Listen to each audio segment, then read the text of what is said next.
Hey, everybody. Welcome to episode 2 of the Omniverse Chronicles iHunt. There's really nothing for us to talk about, so we're just going to get right back into it. Oh, Mina, yeah. if you wouldn't mind. I would not mind at all. So I guess everybody, welcome back to sunny San Gennaro, California. Um, the sun is starting to set. Our heroes have found themselves in the pseudo underwater cavern underneath a beautiful pier. And inside of it is their quest, their target, a kidnapping vampire named Ricky, who has a very creepy substitute teacher vibe. And what their client is really hoping for, their cousin JJ, who is also, kind of a werewolf, and seems to be here to defend Ricky. So this stuff has gotten real quick. But before we actually break into the tussle, as it may be, I would love if everybody could give me a reminder of who they're playing, basically, what their kinks are. We'll get to that. And if they could tell us about their selfie from last week to give us an idea of where we were before. Who wants to start? All 'Cause right, I otherwise I'll am there you okay. go. I am Rev, and I am playing as a Evelina, specifically an Arcanist.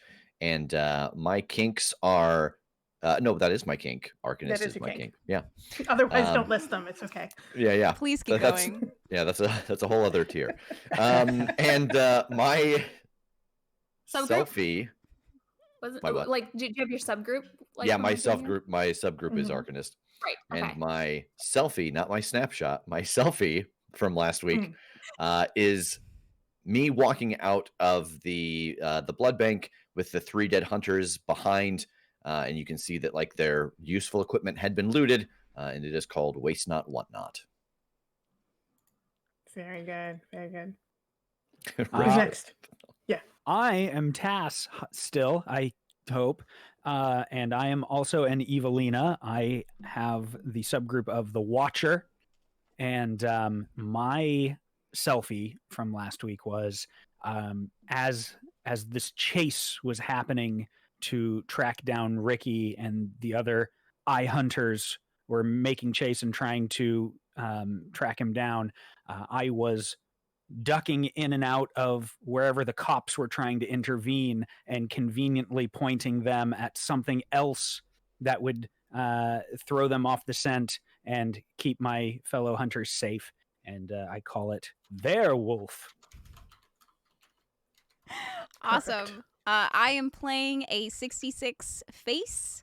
And my selfie was when we were trying to track down Ricky in the middle of the beach and a bunch of people. I successfully found my good friend Andrew, who always likes to fly his drone along the beach. So I snapped a selfie with him for helping us out with a solid. He was our dude with a drone. Nice. Very good. I'm Megan. I was playing the knight for the king, and the subgroup is operative. That kind of use the environment to their favor. And my selfie, almost had snapshot, was us working to kind of put together a PR video from the like producer that brought us out here to California, and got caught up in all this kind of like Me Too style commotion on social media, and so we put together this video to like clarify where we stand and reach out to other people. And I believe we call that one damage control. Nice. That sounds about right. Very good. So just before we spring into the combat ahead, I want to give you guys a little bit of lore because I have you available and it came to mind. 2 of our party members are called Evelinas. And that sounds like, what does that even mean? So the Evelinas fight monsters with knowledge and experience. So sometimes they're your sort of bookish, Giles-y kind of knowledge-based guy. Sometimes they're just horror movie buffs, like super duper duper horror movie buffs. And one of the sort of founding members of the kink early on, when it was mostly just people on like message boards going back and forth about the appropriate ways to hunt monsters, was a big fan of this movie called Evelina. The problem is the movie doesn't exist as far as anybody can tell. There's some posters for it, and everybody knows about this movie, knows that it starred a woman named Santana, who is a 1960s B-movie icon with a capital I. But there's no record of this movie like actually going into production, but lots and lots of people remember it. There are frames. There's lots of like little hints that it's real, but there's also just as much evidence that it isn't real. And so the founder of the kink, or sort of the person who first got the nickname, was somebody obsessed with finding the history of this movie and thought it involved monsters. And they people started calling them that to kind of make fun of them, and it just sort of stuck. So to this day, people who fight monsters with knowledge kind of bear the burden of this movie that who knows what happened to it. And that's where we get Evelinas. I love that so yeah. much. Yeah. Very good. And if you don't know who Santana is, I highly recommend. She was in Faster Pussycat Kill Kill. So absolutely look her up. She's amazing. She's the coolest. So with that in mind, we are in this terrible cavern under a pier. Used to be a smuggler's cove where pirates did all sorts of nasty things. And we're there now again. Do you think you could bring up the jam board? Yes. Yes. Okay, cool.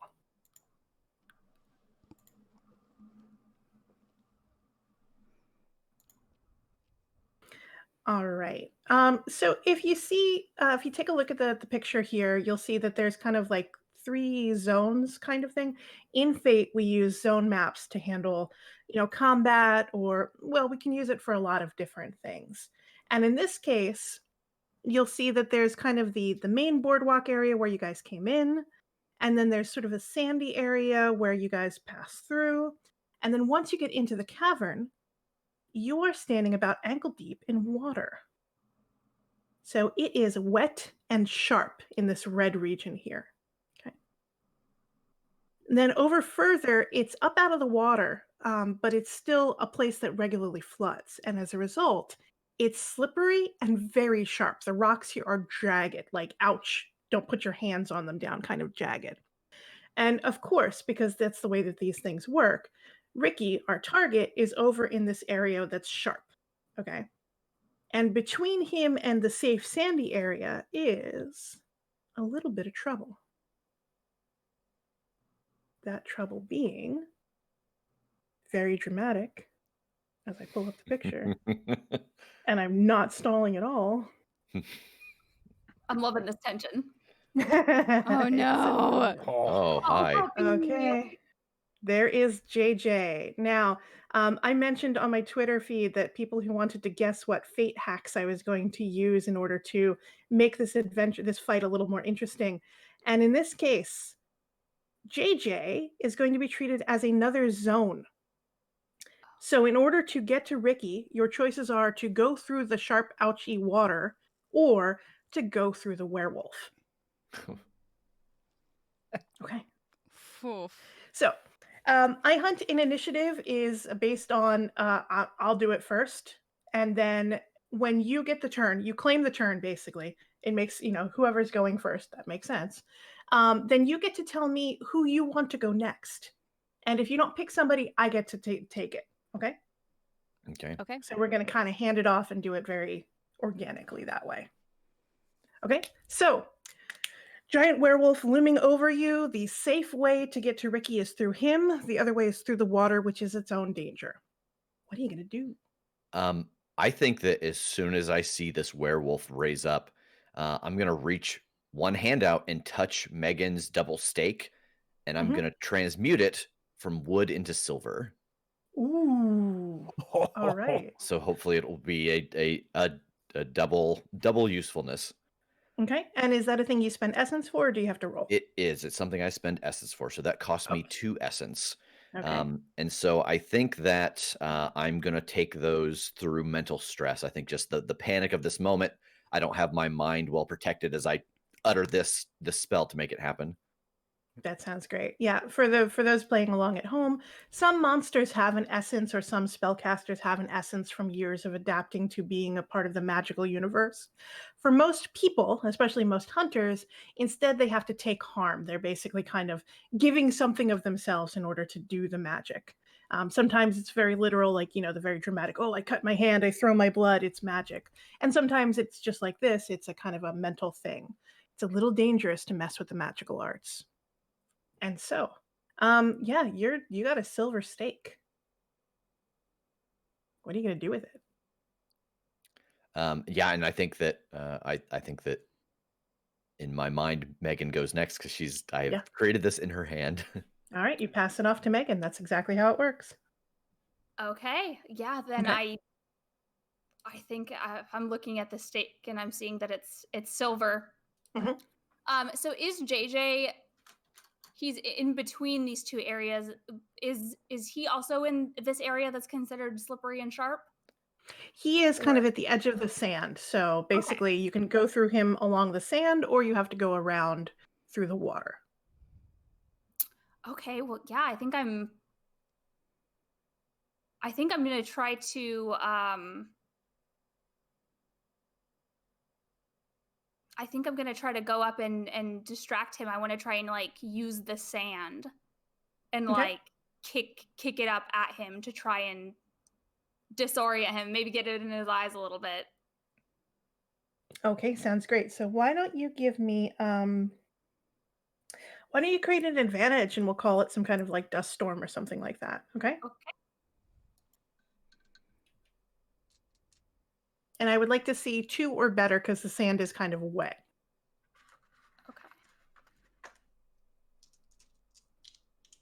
And what am I adding to this? So you're going to roll the fate dice, which are the little funny looking dudes, and then you're going to add well, I mean, what skill are you using? Are you using athletics? Are you using Yeah, I think it's gonna have to be athletics because I'm trying to like he's so tall and I'm trying to hurry get over and just really use a lot of force to like slide through the sand and kick it up Yeah. at him. Got it. Yeah, that sounds good. So that is going to be that's gonna be a 1. Okay. Yeah. Okay. So, that's not a 2. Right. So, I'm going to give you an option here. You can say it just didn't work, the sand didn't get big enough in the air. That's your action. Or we can say that it did work, but I'm going to make it a little more complicated for you. Which would you prefer? Yeah, let's make it complicated. That's the spirit. All right, very good. So let's say in this case that there is sand kicked up all over the place. So you can put out an aspect that says sandstorm for one invoke. And let's say, yeah, you've made JJ angry. He really doesn't like having sand in his eyes. So Fair. now, in addition to like feeling the overwhelming desire to take care of Ricky, he's pissed. So now you have a pissed werewolf, and I am going to adjust a couple of things as a result. Oh no. Oh no. Yeah. Mm. How many stakes do we have? Do we just have the one that's silver now, or? Yes. Okay. And you guys have, I believe you guys have some machetes. Yeah, I've Yeah. got a machete. Okay. Oh god. Okay. How many of those did we have? We have 3. We have 3. 3. Yeah, Tass doesn't have one, I believe. Right. Okay, so Megan, who are you going to pass over to?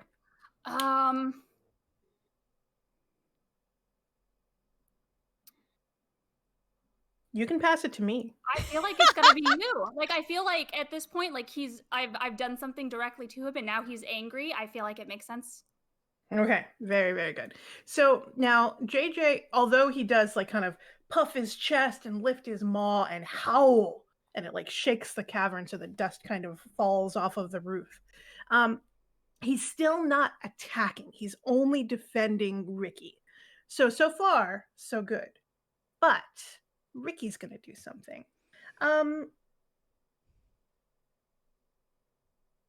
Hey, Tass. How you doing? Hey, I'm so good. You're so good? That's good. Let's see what happens here in a minute. Ooh, fun.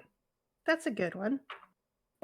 And because you guys don't have the edge, that means the monsters have the edge. So I'm rolling an additional d6 that I add to what Ricky is doing, which is always fun.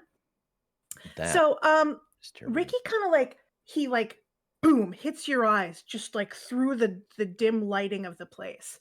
And you have one of those like his eyeballs shake a little bit.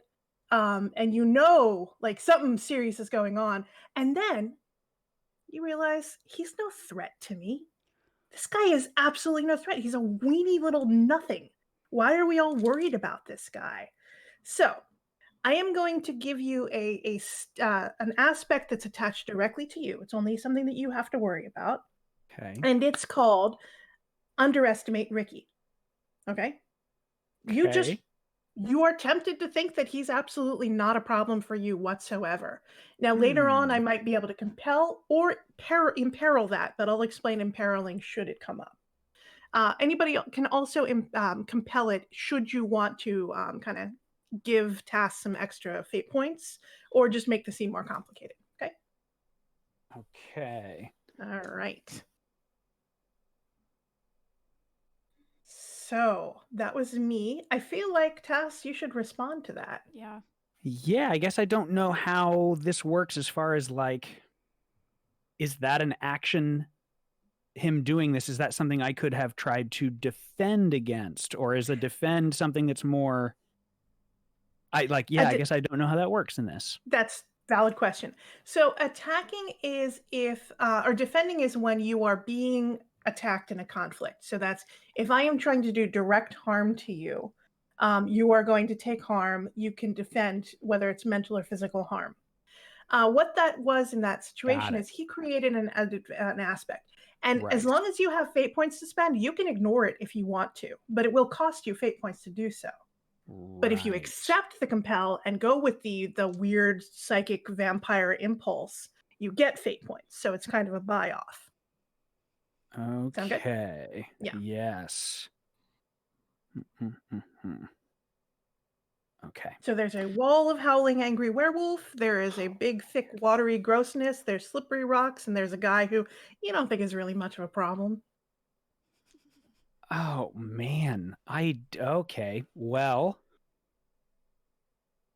what do I got here that can help?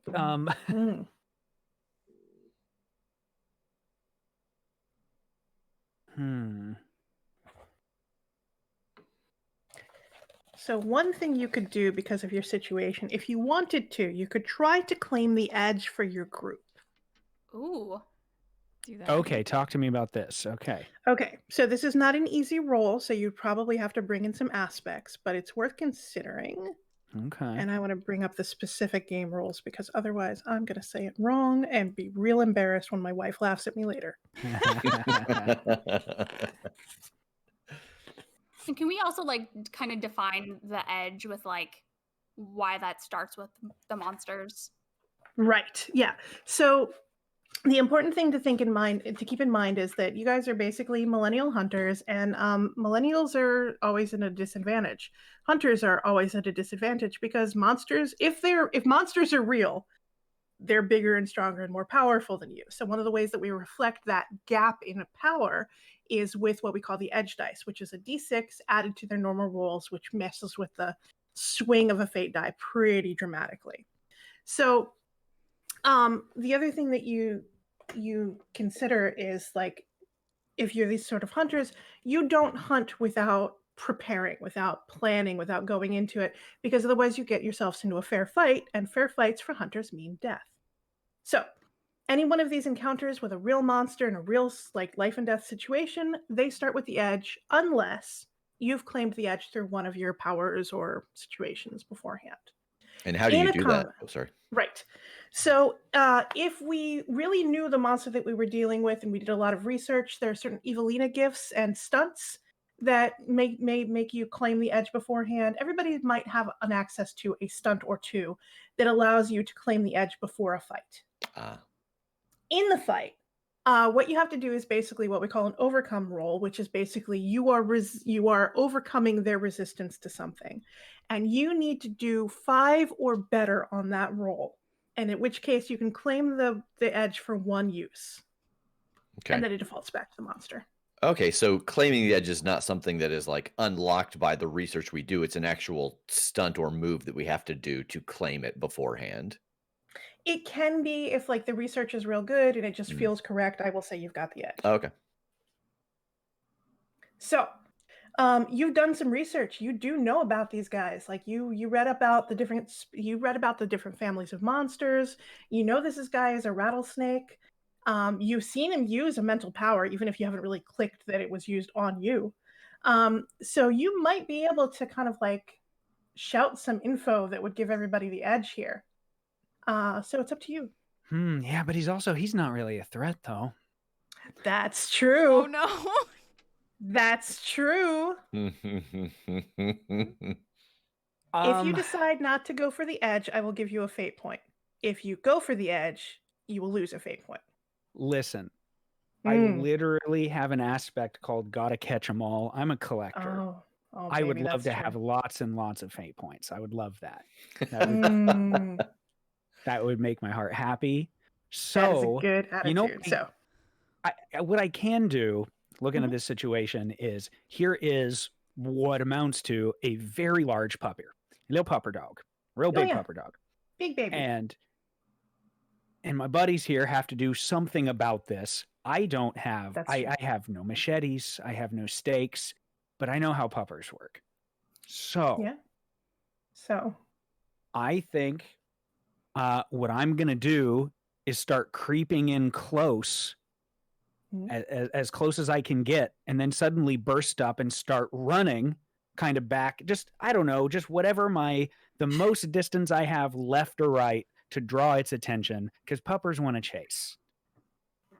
So I think I'm trying to distract it. I'm trying to give the rest of these guys an opening. I'm making myself bait. that is both equal parts brilliant and unbelievably stupid, and I love it. Go with it. Yeah. Perfect. You've heard our show before. All right, so let me to address that mechanically. Let's call that basically you're going to overcome his purpose right now is to protect Ricky. That's the most important thing to him. So you are going to try to create a twitchy, fun, chaseable object that's more exciting than his desire to chase Ricky or protect Ricky. So why don't you give me an overcome? Let's call that, I don't know, let's give me 3 or better because he's pretty serious about this. 3 or better. What would I call this? Like maybe, like I'm trying to, I'm being playful, but I'm still trying to fake him out. Does grifter maybe count for that? Like the Sounds whole good to me. just literal pure trying to fake him out? Yeah. Make some sounds like a dying animal and see what happens. Awesome. Or in a couple turns, become a dying animal and see what happens. That is a 4. That is a 4. That is more than that. So yeah, all right. You catch the werewolf's attention, and he perks his ears, flick straight up, and he like crouches down. He's gonna go right after you. Oh, good. Great. Oh, good. Come on, puppy. Again, he's not functioning as a fighting NPC for the sake of things yet. But who do you want to hand it over to? It's basically. Yeah, I think it's time for Kim to make her move. All right, Kim, is it possible? I'm sorry, I've been waiting the whole thing for that. I see. I get it. I've never heard that reference before ever. No, I'm sure not. Yeah, I think I'm a little confused by what Tass is doing right now, but Oh yes, I forgot to say that I'm shouting, "Get it!" Now I'm no longer confused. So now I'm perfect. Yeah, I think I'm going. I don't have the stake because Megan has it, but I think I'm just gonna try to. I want to rush at creepy teacher with a machete and try to do what I can. I love that. That's fantastic. Who doesn't want to rush at creepy teachers with machetes, really? Exactly. So build me a roll. What are you rolling? I think that this is gonna be. I think that this is gonna be a fighter. Okay, In order to go up against Ricky. So. sounds good to me.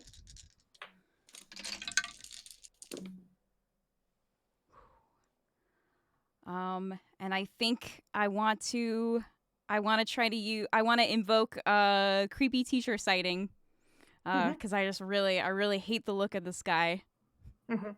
And so that is gonna be that's gonna be a 6. That's going to be a 6. Oh, very, very nice. Okay. So he defended not very particularly well, but I'm going to say he is going to take a condition. Okay. So generally the way that it works is you deal with harm by adding to your stress boxes. But if you're in danger of like dying and you don't have enough stress boxes or what have you, you can take conditions instead. And what the conditions are is they're attached to you. They're aspects that are attached to you that describe some grievous or serious harm. And unlike stress boxes, which refill at the end of a combat, they stay on your character sheet until some certain things are done to get rid of them, if possible. So he is going to take a medium condition there. So he's going to mitigate 4 of that damage. And he's going to take a stress. And we're going to call that open neck wound. Sure. Because you just go leaping towards him, machete flies, and you put a big gash in his neck. Like you see kind of like the back of his spine very briefly. That's not great for vampires. Generally speaking, vampires don't like that. So I have heard that. Yeah. So nice work on that. And we are back at the top of the action. Rev, are you going to go again? No, I think I want to wait and see like where the pup chases Tass and where Megan moves next before I decide where to go. So Okay. Is there I'm gonna hold off. anybody? Yeah, if there's nobody else moving, I will say what the werewolf is up to. But what do you guys? Is anybody else going to try to go before the werewolf? I mean, I'm technically going, but literally. Yeah. No, I think I'd be watching it as well, seeing as how I made it angry and then it started chasing my friend. So That's true. Let's see where he's going with this. All right, very good. No. Let's watch this play out. Let's see. Yeah, let's see how this plays out. Give me a second. So Tass, like he makes his noise or whatever, and he goes, "Hi, puppy, let's go!" And he like books, and you've never seen him run that fast before. It's kind of impressive. The problem is that you can't outrun a 10-foot tall vulpine creature. Not really in those terms. And that wolf is on top of Tass real fast, like just a full leap right on top of Tass. However, he's not immediately clamped down, like there's no Tass head removed from Tass shoulders, for example. What it seems to be is that he is trying to tackle and bury Tass to play with him later.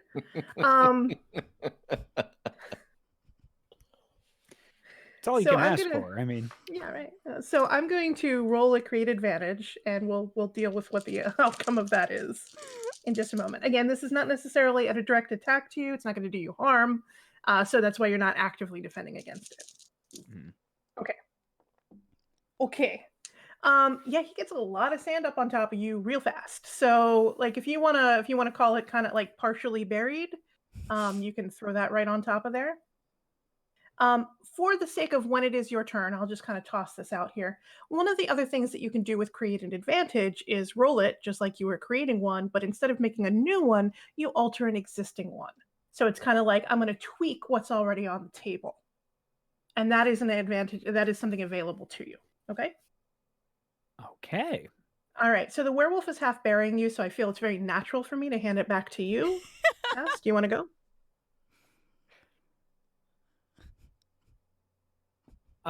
Yeah, let's.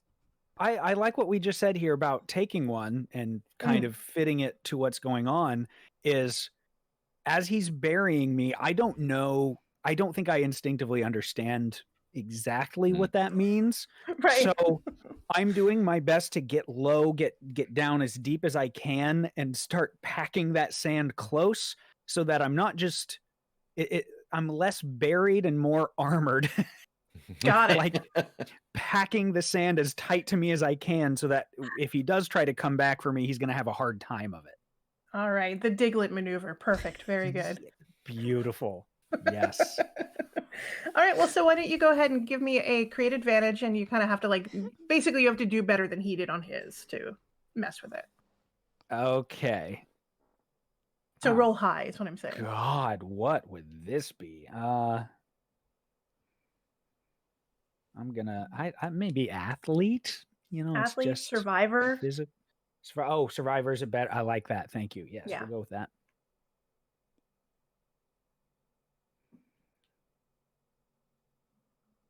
Second time that I've rolled all negatives. Oh, nice. If you roll all negatives and you want to, you can spend a fate point for a reroll. Well, I did just earn one, so I might as well use it. Yeah, right? I'm gonna set these aside.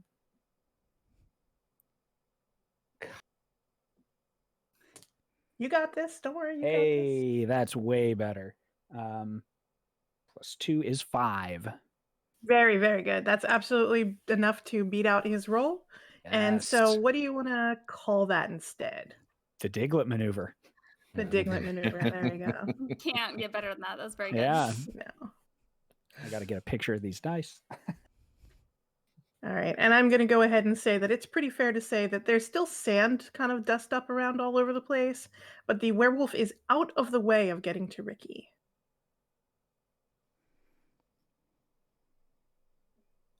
Who? Okay. Oh, it's for me to. I have to say who's up, don't Yes. I? Oh, Ricky's no threat to you. Just saying. yeah, that's true. I think it's to Megan. Okay. Yeah, if I've seen Kim just start hacking at this thing and we know that Ricky was or that JJ was defending him, I think I'm still working to keep JJ away. I mean, he is our objective here to try and get him back. So I think what I want to do. Okay, go with me here. We're ready for the journey. Take us on it. I'm going to take off my shoes, Mm-hmm. Okay. fill them with sand, Mm-hmm. cinch the laces tight, like tuck in the tongue, so like high top Converse. Mm-hmm. Cinch them up, tie the ends of the laces together, and then swing them around and try and hit JJ and get him away from Tass and knock him back further away so that Kim can hopefully get a little further with taking care of chopping off Ricky's head. Okay. All right. So we're gonna do another creative advantage for you here, and it's basically gonna describe. We're gonna assume that you hit with a shoe because that's hilarious. But what the role for the aspect is going to be how it affects JJ. Okay. Did you stun him? Did it, make him angrier? We'll figure it out. So go ahead and roll another create advantage. Okay, and I think this would be Maker. Yeah. that Oh, work? absolutely. Using the environment and making something new. Okay. That's what you're built for. Go for it. Yeah. Oh boy. No. So that would be a 1. No. That would be a 1. I rolled 3 negatives and I have a +4. Okay. I will remind you that there are plenty of aspects still floating here. I'm going to clear out any of them that are thing. Do you want to use any of them? Do you want to spend some fate points? Do you want to use any of your own aspects? Let's see. How much do you care about Tass? Like a lot though. Oh. Well, then so spend some fate points, girl. That's a surprise grab. Oh, that was sweet. Okay, so let's see. What can I utilize here? Hmm. Can I utilize Sandstorm? In the Absolutely. sense that maybe some of the sand is still kind of kicked up so he doesn't see it coming. Yes. He's kind of blindsided. Yes. Okay. Do I know what I'm trying to get to? Like how many I need to invoke or spend? Well, okay, right. That's a fair question. So if you do it succeed, and we're going to say that that's a 1 basically, then you get 1 compel on whatever aspect we're going to throw on this poor werewolf. If you get with style, so if you beat by 5, so if you get 5 basically, then you get 2 compel invokes. My jargon is getting complicated. Then you get 2 times when you can call on whatever it is. So it's up to you. Okay. So I'm at 2 now. Yes. So you've hit him. Okay. Yeah. Do you want to hit him harder than that? Yeah, but for 3, I need 3 more. No, I don't think so. I don't. Okay. I think this was a quick. I'm trying to do what I can in the moment, and I'm not great at throwing my shoes apparently. You know, like when you're a kid and you try to like tie your shoes and like get them on the telephone wires. I could never do it. I just kept having to duck as they came back to the ground. That's almost a selfie. That's so good. All right. Perfect. So yeah, okay. So why don't you create an aspect for the, and you can put the sticky right on that werewolf if you want. I don't know, like stunned sounds good to me. Okay. Okay.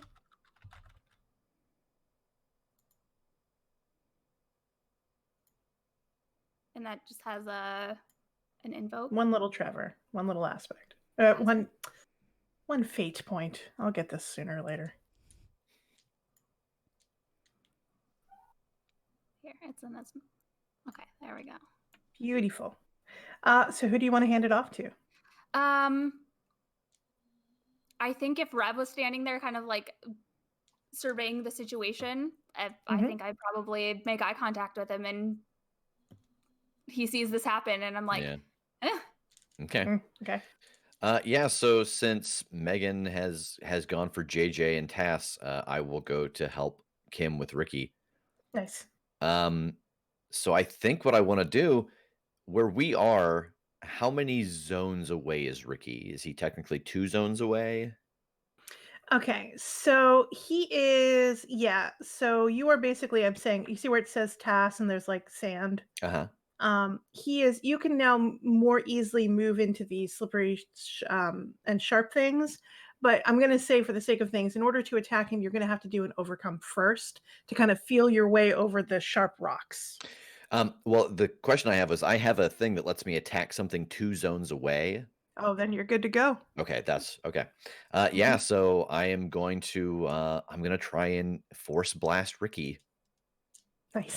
And so this gives me a +2 on my attack roll, and I think this attack has got to be I think it's got to be a cultist.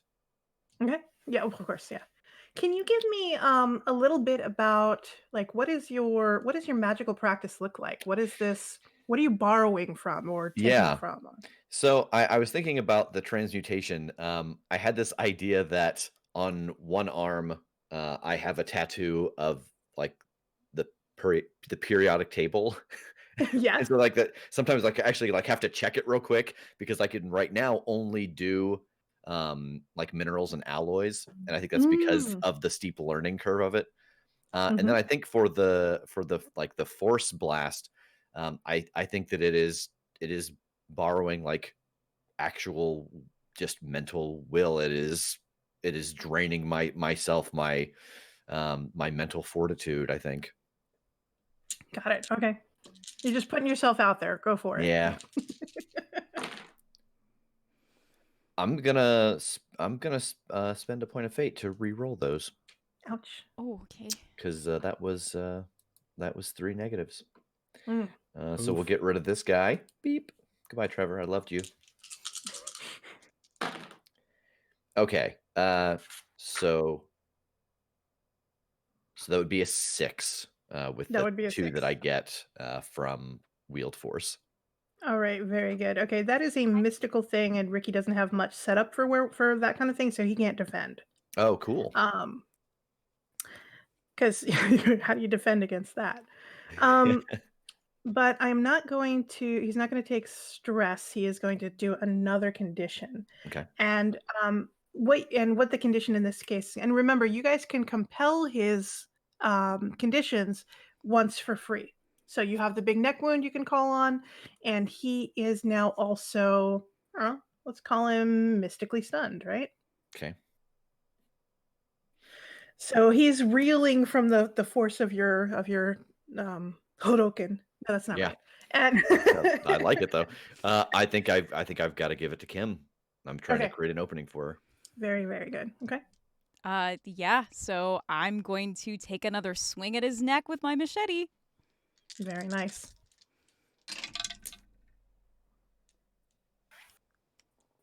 Okay. So that's 2. I think I would like to invoke the open neck wound. Yeah. God, and I think I might also just want to invoke the stunned. I just Yes. want to, yeah. So that's a +4. 7.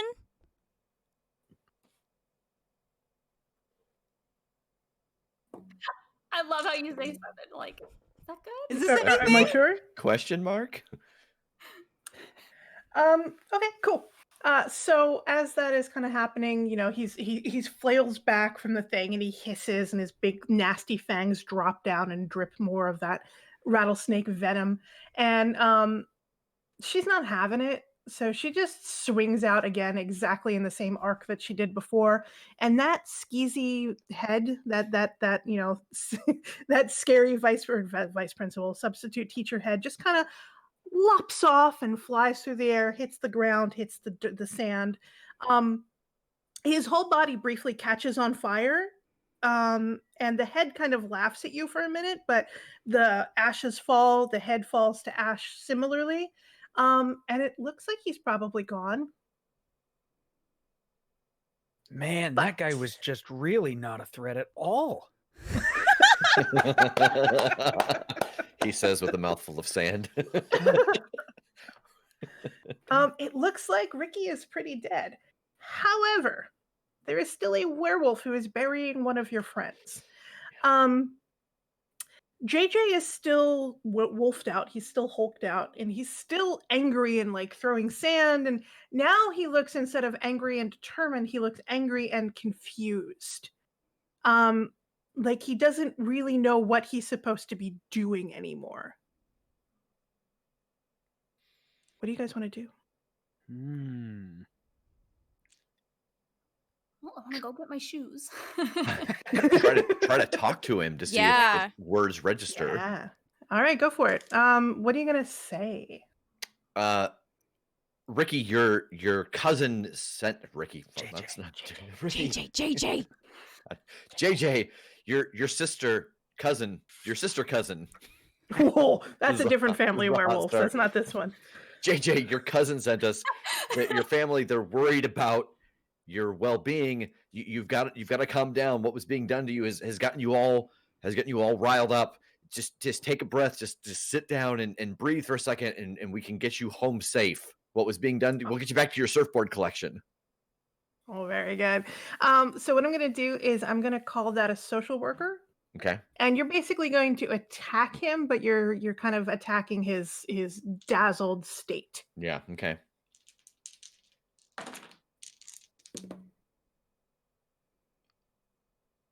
Two. Two is better than 1. Okay. So you get a glimpse of like maybe you're getting through to him, but he sniffs and snarls, and you know he looks like he's like considering whether or not he needs to pee on Tass down Yeah. completely claim. You know, he's not an active threat, but he's certainly not going anywhere with you willingly yet. Okay. Who are you going to toss it to? I know how good Megan is with animals, so I'm passing it to Megan. Megan, you have to. I can't even get his name right. You have to help. Yeah, I think I want to circle around to the other side and just kind of like put my hands up, but like keep his attention and turn away, and I will talk to him as well. Okay. Listen, we're here to help you. We're here. It's okay. Shh, it's okay. It's fine. It's fine. It's more of a pig. Yeah, I'm cool with that too. Whatever. I love all animals. we are not here to hurt you. We don't want any harm to come with you. We really, really, really just want to get you out of here and get you safe. Are you understanding what I'm saying? Is there anything that we can do to help you feel better right now? Okay, give me a social worker roll or similar. I think that's what I'm going for. Yeah, you're not lying to him, so. I would never lie to a puppy. Mm.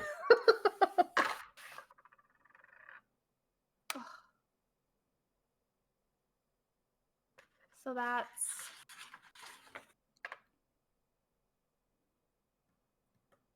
a 2. That's a 2. Okay. Can I I'm trying to decide if I just want to spend the fate points that I have to get it to a 5.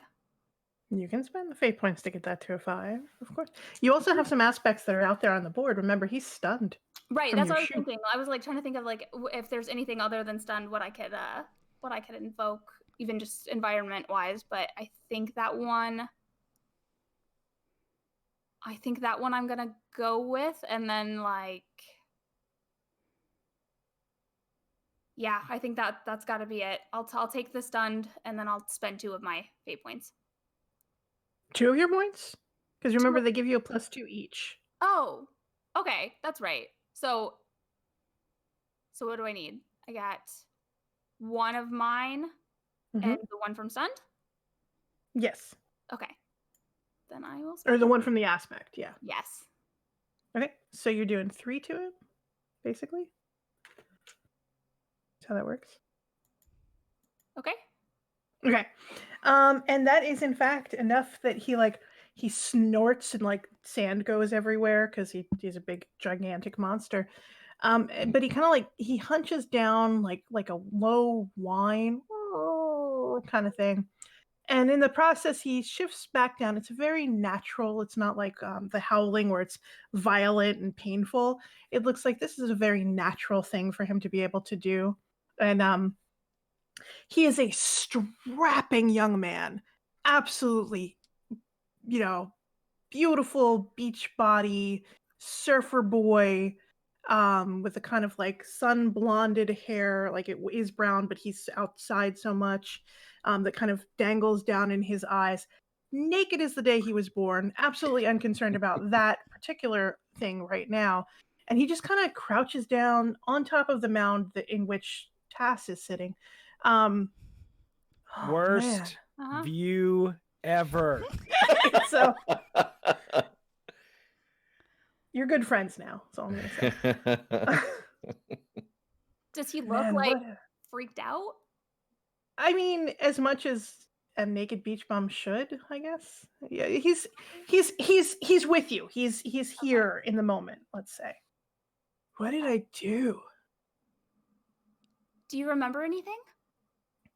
Man, I don't know. We were partying with some guys, and then there was this kind of weird guy, and it was cool, but like then he was weird, and then I thought he wasn't a big deal, like he was just nobody. Who gives a shit? He's no like problem or anything. And then I don't know. I was just like hanging out with him all the time, and I don't know why.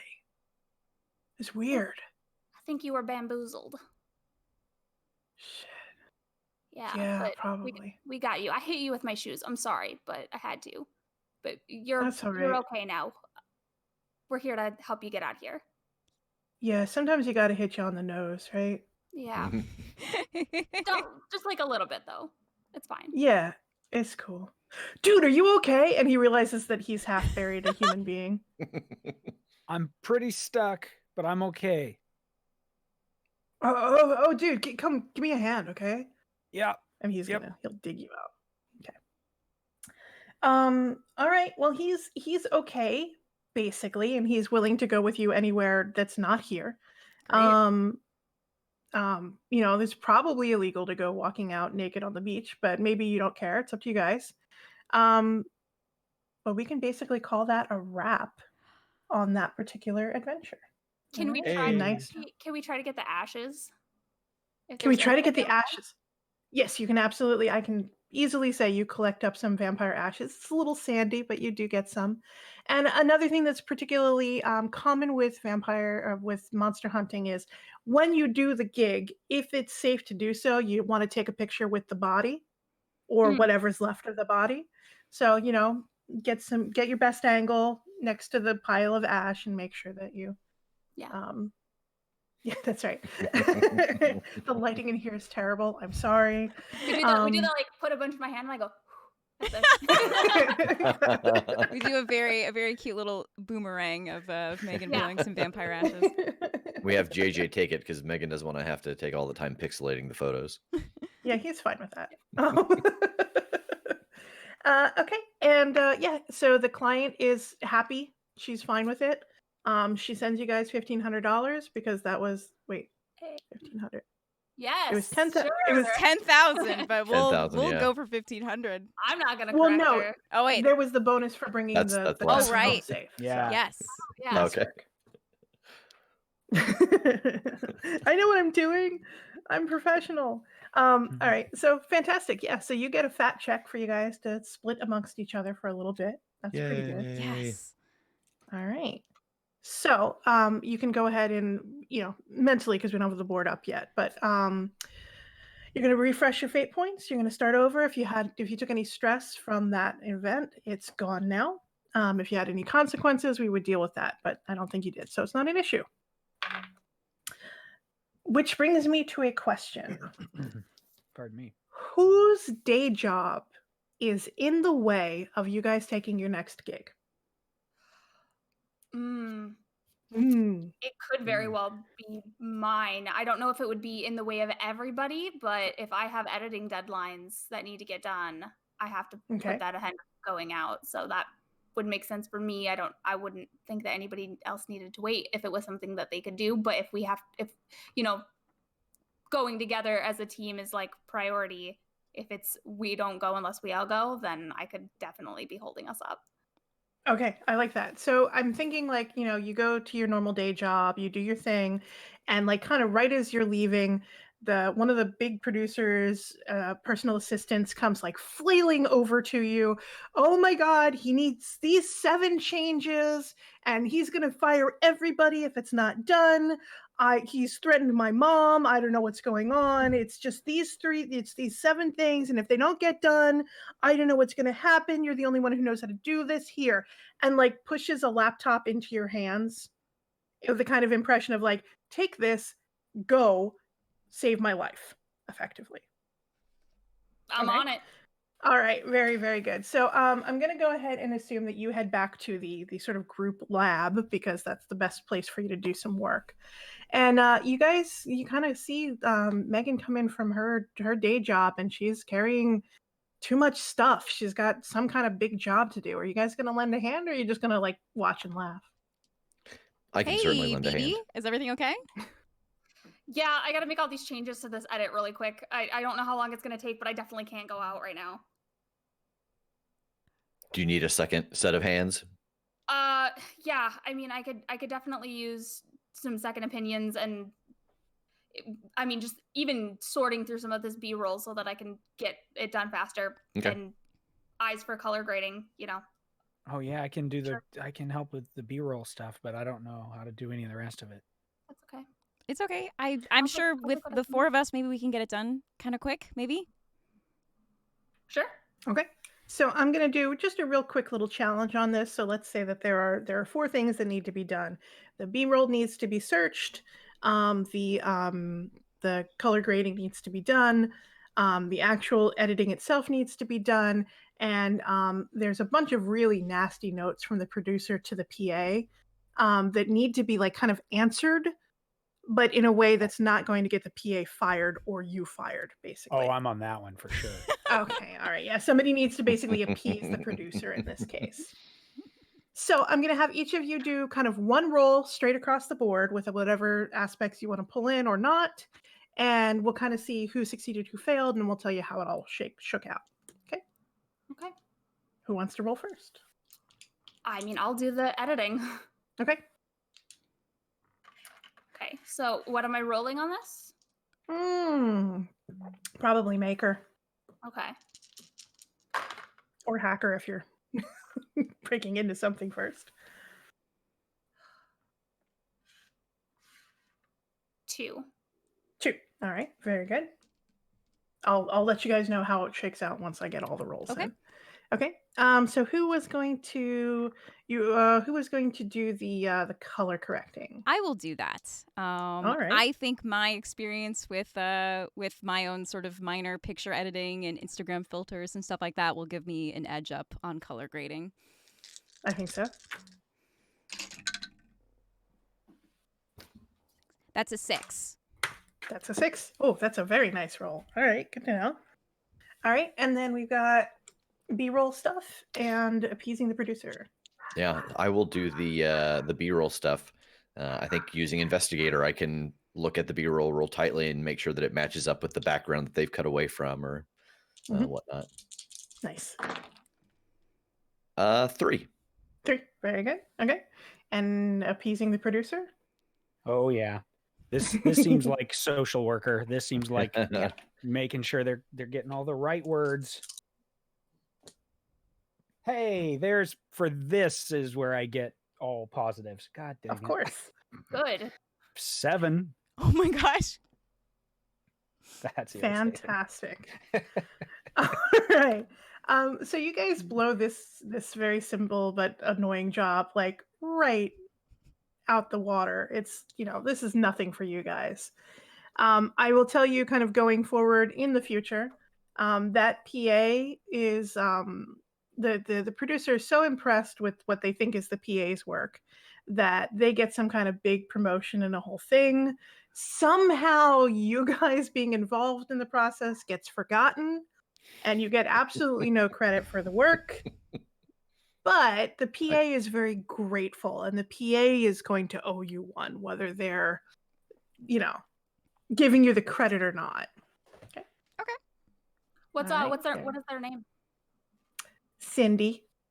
Okay. Nice. Cindy is like doing one of those work programs because they know somebody who knew somebody and they're like right out of college and they absolutely shouldn't be in the position that they're in, but it's just because of who they know. Basically how I got into the field, so. But you're a hard worker and Cindy is not. So we'll put that. One of my college friends was going to grad school and they needed someone to fill his position, so worked out pretty good. Okay. All right. So, your phone, your little app alerts you to a new job that has sort of popped up. There's always jobs to kind of push through and take a look at, but it's sometimes the new ones are the most exciting. That's kind of where there's the rush for different groups to get a new one. But you don't see it like there's no other little bubbles to tell you that other people are kind of applying for the job or reaching out for the job. Looks like everybody's swiping left immediately. Oh, okay. And it might have something to do with the fact that it's a $5,000 job, which is nothing to, it's nothing too bad if the job's not going to take too much time. And it says plus benefits / trade. Okay. And the information on the job is basically, that this is going to be in the Flip, which is within the neighborhood that you guys are staying. And it basically says like, help infestation in abandoned hospital, will pay, will feed you.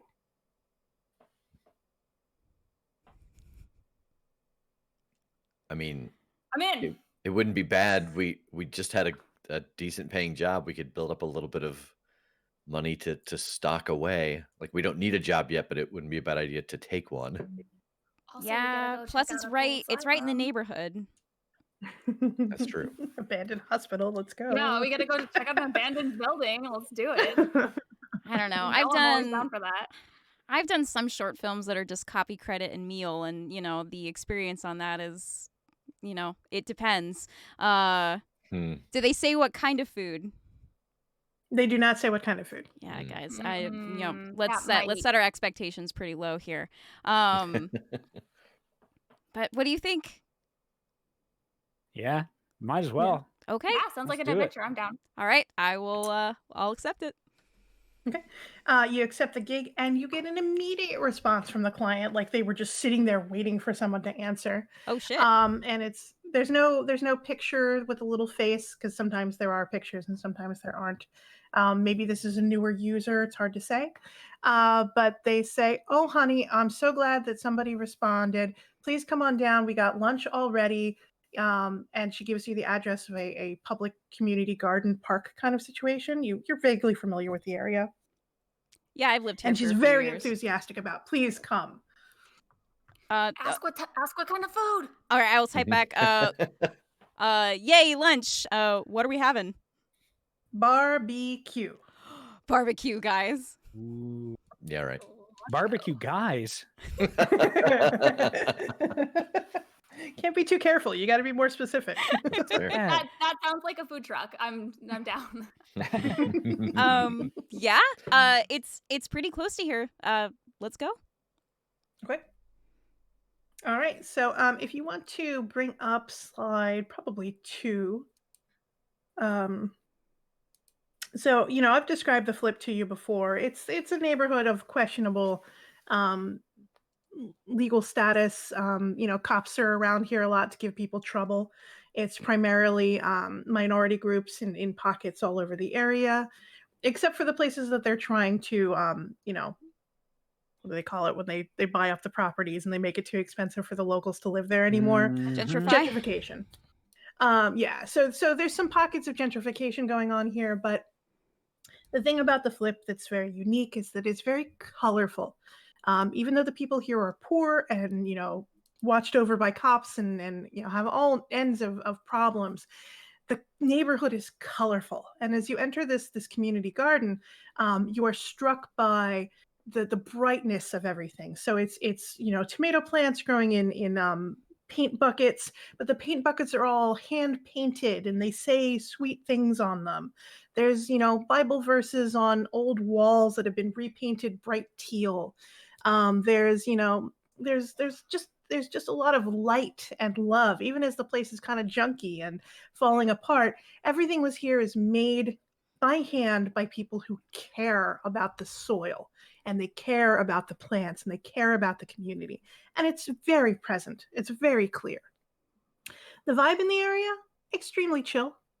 The smell of barbecue kind of wafts through. There's a word, and it it's a rich pork barbecue. They've got one of those big metal barrels that has been converted into a barbecue that you lift up and just smoke goes everywhere. But it's smoke that smells like cooking meat. It's fantastic. Fresh corn. There's an ice cream truck nearby. It's a kind of a little party, like even for a Saturday afternoon or whatever it is. It's a little party. The other thing of interesting note, perhaps to you, there are a lot of honeybees. You'll see some like brightly colored handmade hives here and there, but there's just a lot of honeybees just kind of hanging out, doing their thing. It's real sweet. I want to live And here. Right? Me too. Perfect. Me too. And you'll see as you kind of approach the area, you are immediately greeted by your client as soon as I get the thing uploaded, which is happening right now. It's fine. I'm not filling air. Are any of you allergic to bees? No. No, I love No. bees. Yeah, Megan, you have a bee tattoo, don't you? I do. My best friend and I got bees on our knees. His name is Weatherby. Because you're the bee's knees. That's perfect. All right. And here we are, the clients, LaShawn and Marie Washington. They're in their late 40s, maybe. They're well known in the community very clearly. And Marie immediately kind of walks over to you. She will hug the first person who she seems to have an opening with. Otherwise, if she doesn't get the vibe that hugging is okay, she'll kind of clasp your shoulder real firmly and very friendly, and she'll come with me, come on. You got to eat first. You can't do any monster hunting on an empty stomach. Come on. I And 100% food. agree. Yeah. Food is thrust upon you with absolutely no concern for your ability to stop eating. There's no worries about that. There is always more food provided for you should you leave room on your plate even a little bit. And literally about an hour goes by of just listening to the locals have a good time. They are full of in jokes that you don't get, but they're funny. They're, one of the LaShawn is an older gentleman. He's a little racy in his humor at times, a little blue sometimes. But it's all in good fun. It's all in good spirits. And he kind of always, before he cracks the joke, he glances around to see if any of the kids are nearby to overhear him. But when they're not, he lets fly. And Marie is very like, oh, honey, don't do that in front of the people. Come on, we're trying to set a good example. But at least during the course of the feast, we'll call it, there's no grand indication of what it is they want. They're probably not offering you $5,000 to come eat lunch. So as things kind of settle down and more people have kind of like headed off to do whatever it is they're doing, as things are sort of slowing down, you are left at a brightly colored park bench. It's kind of yellow, with a table in the between, just with LaShawn and Marie and your empty plates. So the job said something about an infestation. What sort of monster are we dealing with here? Oh, honey, I wish I knew. So it's complicated. You know how these things are. There was an old hospital just on the border of this neighborhood, and it's been empty for a real long time. Real spook house. The kids would dare themselves to go over there. They'd get frightened and they'd run.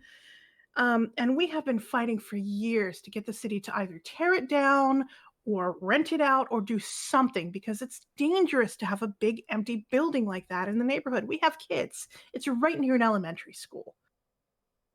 So we've been trying to raise money. We got this grant from the federal government. We got things in line. We're going to build a community center there just as soon as we can get the land. But there's this guy who owns the place. He's been sitting on it like a slug. Absolute waste of human flesh. This guy doesn't even live in this neighborhood. Wouldn't even go here if he were paid for it. And he doesn't want to have anything to do with selling it. I don't know why. Then all of a sudden, up and out of nowhere, about 2 weeks ago, he says, fine. He gives over the land after some pressure from the city, but he gives over the land. It's entrusted to this community. I'm a leader on the trust, you understand. So we go to check it out. Well, at least Big Jim and LaShawn, they go to check it out, get an idea of why it spooks the kids, why it's been sitting there empty, what we supposed to do about it, right? Mm-hmm. Well, LaShawn and Big Jim, they go in there. It gets real scary. There's they're kind of people, but they're kind of people who eat people. You know what I mean? I think I do. Yeah. Yeah, and they seem real dangerous. We don't know how come they haven't left yet, but it ain't safe. I know we're not offering you a lot of money, but I can guarantee you, LaShawn's got a barbecue place. If you can help us out with this, we'll give you what we offered, and you can eat there free anytime. I mean, yeah. Oh, I like that. Yeah. Except not at the moment. I have to tell you, at the moment I'm kind of off meat. Just from that last sentence. Did when you say that people who eat people, did LaShawn or Big Jim, did they get attacked or bit, or what did they see? They got attacked. LaShawn's okay. Something happened to Big Jim. He's all right, but we're a little worried. Why are you worried? You want to see him? I think we better. I think we should. Sure. Yeah, all right. So she looks around to make sure that nobody's paying too much attention to where you guys are headed, and she leads you over to what should be just a gardening shed, a big building, but just for the park. And they head in. She takes you inside there after unlocking it. There's 2 or 3 padlocks that she undoes before she lets you in, and you can see inside. It's it's fairly lit. There's a radio playing in the distance, so somebody is definitely in here. But when you get towards like inside of the building, you move past all of like the fertilizers and the extra paint buckets and all of the seeds and that sort of thing. You can see there's a large size animal cage, like the sort of thing that like animal control would put up if they were dealing with like a grizzly or something like that. And yeah, there's a guy sitting inside. He's got a radio playing. He's got some books out, but like he's not freaked out about being locked inside of this cage, but he is sitting in there. Big Jim, you all right? When you say his name, he hisses, and then kind of like shakes it off as he finishes turning towards you. Sorry, man. He's in his late 40s. He still wears like vet, not off duty, that's not the correct word, but like he's a vet. He was, it says Afghanistan on his t-shirt. He's seen some shit. Like it's very clear that he's seen some shit. But like for just a minute there, you were not talking to a human being. Yeah. And then he clears up and he's got control over himself. But there's definitely an ashiness to his dark skin that indicates he's not well. No, it's okay. We understand that you had a run-in with some people inside of the building that was just given over to the community. Yeah, but they weren't people. Yeah. Did you get bit? He rolls up his sleeve and shows you that like along his upper arm, he must have like put his arm up to protect himself, and it's definitely like a human mouth. Yeah. Print, but bigger and more jagged, and like you can see it's festering. It's not a healthy bite.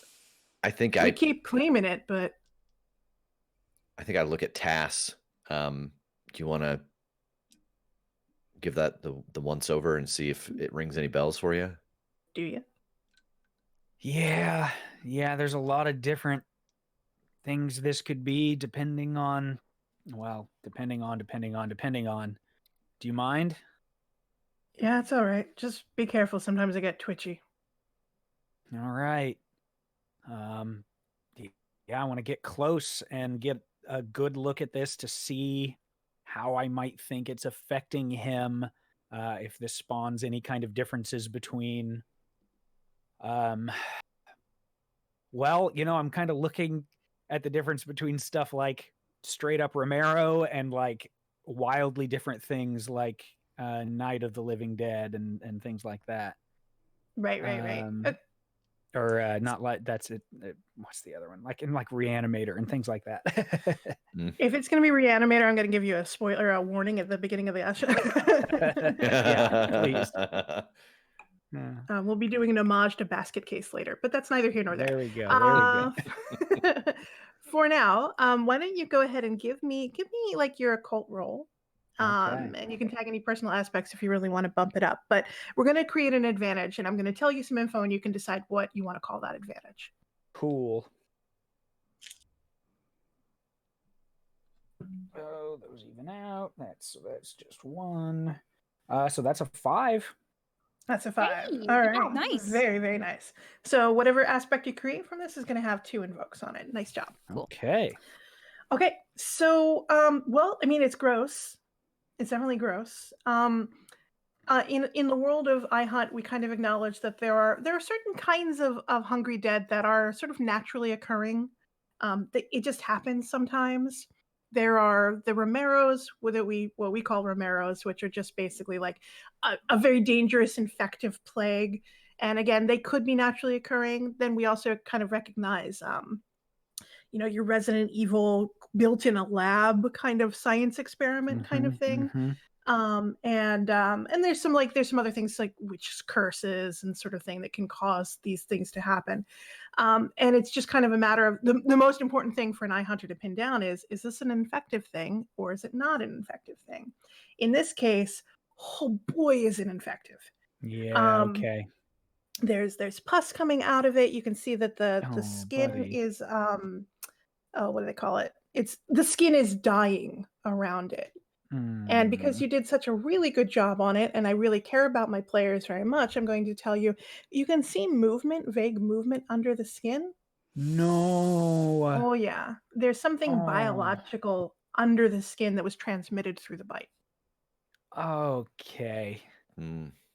The upside is it might be treatable, maybe. Okay, this doesn't. Yeah, there's a lot going on here. This doesn't seem like just straight up bit and turn zombie. There's something. We don't use that word, Tass. Yeah. Well, No Z word. yeah. I'm not coddling your boyfriend that isn't here right now. I'm not doing it. I don't have. Sir, this might be a little disturbing, but there is something that's infected about this that's moving, which means there's a chance we can treat this. So that's Oh, good. you don't gotta blow rainbows up my ass, son. I appreciate it, but I can't even relate to that impulse, but I appreciate that. So, well, I think that's a good thing. About how long ago was this? Oh, yesterday, son. Yesterday. Okay, so I'm going to call this 1 day later. The day after yesterday. Okay. I was hoping for 27 more days, but we'll take what we can get. Ah, yes. All right, very good. Yeah, what do y'all think? Like, Well, I'm just wondering, so if we think this is treatable, what is that based off of? Like, obviously, as millennials, we are very well versed in not going to the hospital unless we absolutely have to. yeah. So, are there like known like home remedies for getting bit by the living dead or hungry dead or whatever we're calling them? Yeah, it's fine either way. Shambling dead also works. So the reason that you think it might be treatable is because of the broad category that it seems to fall into. So you don't have any specifics like, oh yeah, well everybody knows, just pour some salt on it, it's fine. But it does seem it's something to do with the category suggests that, well, of all of the categories, that's the one that might be treatable. So hey, Okay. Nice. you would either probably need an expert, if such a thing exists, which I guess it could, and or you would need to go to the source and find out what is causing the infestation to begin with. Gotcha. Cool. That one. Yeah. That one. Yeah. Jim, have you? So it's been a day. Have you noticed any changes over the last day, or just things that you've already experienced increasing in frequency, or? Oh, it's getting worse.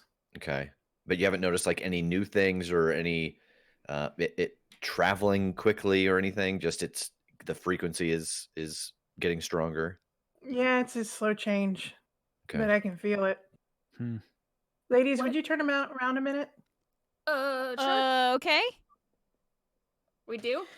Once they do, he kind of digs his finger into the hole a little bit and pulls out a small worm and kind of drops it on the ground. There's been more of them. What do I roll to faint safely? What's happening? Is everything okay, guys? I am. If you want to just say that your character just faints, what that means is you've left the scene effectively. So I will give you a fate point for that if you'd like. Do it. No, I'm not going to do it. The reason that I'm not the realistic reason I'm not going to do it is because you had a very nice detailed explanation of this horror, but you didn't mention smell, which is the thing that would have made me faint. So we're good. She's like, I can wind that back 5 seconds if you like. No. I can make that happen. Still smells for you. like delicious barbecue. I want to grab the handkerchief out of my pocket and try to wrap this worm in it. Okay. Yeah, sure.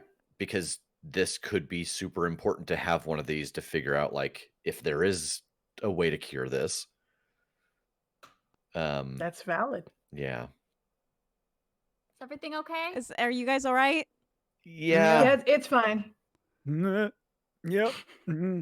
Tass, buddy, are you okay? What is happening? Okay. What are these noises? What are you? What's happening? Should we go outside? No, no, it's you can good. you can turn back around. Okay. now. What's It's going good. on? And I'm just holding this blue and white handkerchief, and it's just kind of dancing. What is It's this? Wrigley.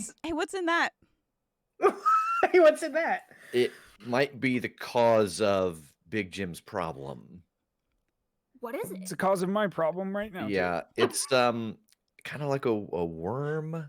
Okay. Like, are we talking Um, like an earthworm or like a grub? No, like a forearm worm. Open it up. Let me see. Because that's a thing. Yeah. Yeah, I will let her see it. Nope. I'm burying my face in Tass's chest. I will look at it. Yeah. You know the kind of worm that has like the mouth. Oh no. Yep. Yeah, Yep. it's one of those. Oh no. Sandworm? Okay. Like a Well, sandworm. they're very small. Yeah. Oh, They're good okay. for fishing, is what I'm told. But With no, just like a thank big you. round mouthful of teeth. Yeah, that kind of Oh. comes out and then goes back in. Oh yeah. Okay. Tell Yeah. me when the Yeah. worm is back in the handkerchief.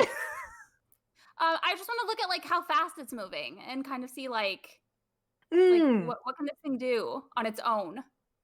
that's valid. So why don't you go ahead and also give me a roll for create advantage, and I'll give you some more information about our little friend. Okay. I I call suppose him Little Jim. Cool. Good night, everybody. That's very good. It was a good run. That was good. I suppose this would be investigator since I'm Yeah. watching. Chat says Slim Jim.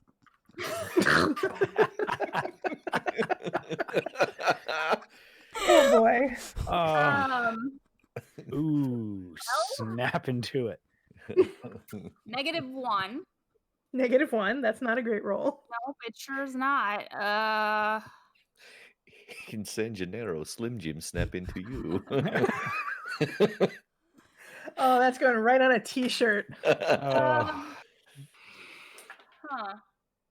So I have a negative. Well, that probably wouldn't get me up to where I would need to be anyway. You just need to get above a 0. So if you can get Oh, above a You 0, could you're try good to go. use your collector of hobbies. You like a lot of things. You like a lot of animal facts and stuff Okay. like that. Okay, yeah. I Mhm. get that. I get that. Yeah, I think that would work. Okay. Something like that. That's one of the things that like one of my hobbies is just like watching nature documentaries and like going to aquariums and zoos and learning about animals. Did you have the box from like maybe it was National Geographic or something, and it was just like cards of all of the animals that exist basically, and they would have like a picture and a little fact on them, and you could I didn't when I Okay. was younger, but we did get them for my brother when he was born. He's about Nice, 16 years younger. nice. So we got to do like all of the different animals, and we would like lay out all the cards and then be like, Yep. all right, where's the giraffe? And then he would like learn to pick them up like that. So I definitely do know what Nice. you're talking about. They're very cool. Cool. Yeah, I used to have one where you could reorganize them by different tabs. And I mention this only because you're kind of like going through your mental catalog of all of the cards or images of bugs that you've seen. And the thing that's pretty universal about worms is that they're not dead. Well, they're not dead and moving. That's generally a Yeah. thing that's not hand in hand. But the thing is kind of like it's spongy. It's got kind of there's a little maggot in this worm, but it's not a maggot. And its teeth are like, very, very sharp for as small as the thing is. And when you have a mouth like that, what they're for is they're for digging, right? Mhm. Yeah. They move out, grab, pull, and that kind of propels the worm forward. This is a terrible gesture, and I wish I'd stopped making it. But it propels the worm forward as it's digging through the dirt. But these teeth are stronger and meaner, and they're definitely meant for chewing through, flesh. Okay. So it's an undead worm, and it's definitely for chewing through flesh. And through flesh, it seems like it would move pretty quick. Okay. Mhm. Okay. Doesn't eat a lot, so there's that. Also, it's pregnant. Oh, Mhm. well. Looks like one of them breeds that's born pregnant. Oh, that's terrible. That's the most terrifying thing you fucking said. Oh my gosh. Can I ask a question? If you So, must, yeah. For no stuff, Mhm. which is a stunt that Tass and I have. Yes. A basic stunt lets you hold on to a situational aspect related to your knowledge of monsters. So if I remember right, that it was just kind of explained to us as like you can kind of state like, oh, this is a fact that's kind of true. Yeah. So could I say like for no stuff like, oh yeah, undead things function slower in the cold. Is that like a situational thing that I could hold on to? I love it. Go for it. Absolutely. Okay, so that's going to be my no stuff for this story is that undead things move slower in the cold, and I'm going to say that to Marie. If you can get it cold in here, I think that Jim can have more time because it's going to take us a little bit to figure this out. So the colder you can keep him, I think the more time he'll have before this maybe takes him over. Oh, honey, that's the best news I've heard all day. Yeah, we can get that. You know what? Let's take you to the freezer. Yep. And like there's like suddenly a flurry of motions of people are getting him probably to the restaurant. Cool. Just put him in the Because that's put him not in the going to go walk-in. badly. Yeah. Yeah, basically. Okay. I still have my Okay. face against Tass's shirt. Is the worm I- back I- in the I- handkerchief? Yep. Yeah. Okay. Definitely put it away. Yeah, it's fine. Okay. I hate you. For those of you who are listening rather than watching, it's important to note that Tass is eating some kind of terrible A wormy looking Twizzler. thing. There you go, Twizzler. Or is that a Twizzler or is that a beef jerky? I can't tell. Yes. Twizzler. The first one is a It's Twizzler. it's his own hybrid that he's invented. I You cover take a all Slim of Jim. my jerky in red vine. He just stuffs a red vine with a Slim Jim. Yeah. All right, nice knowing you guys. Yeah, definitely put the worm away.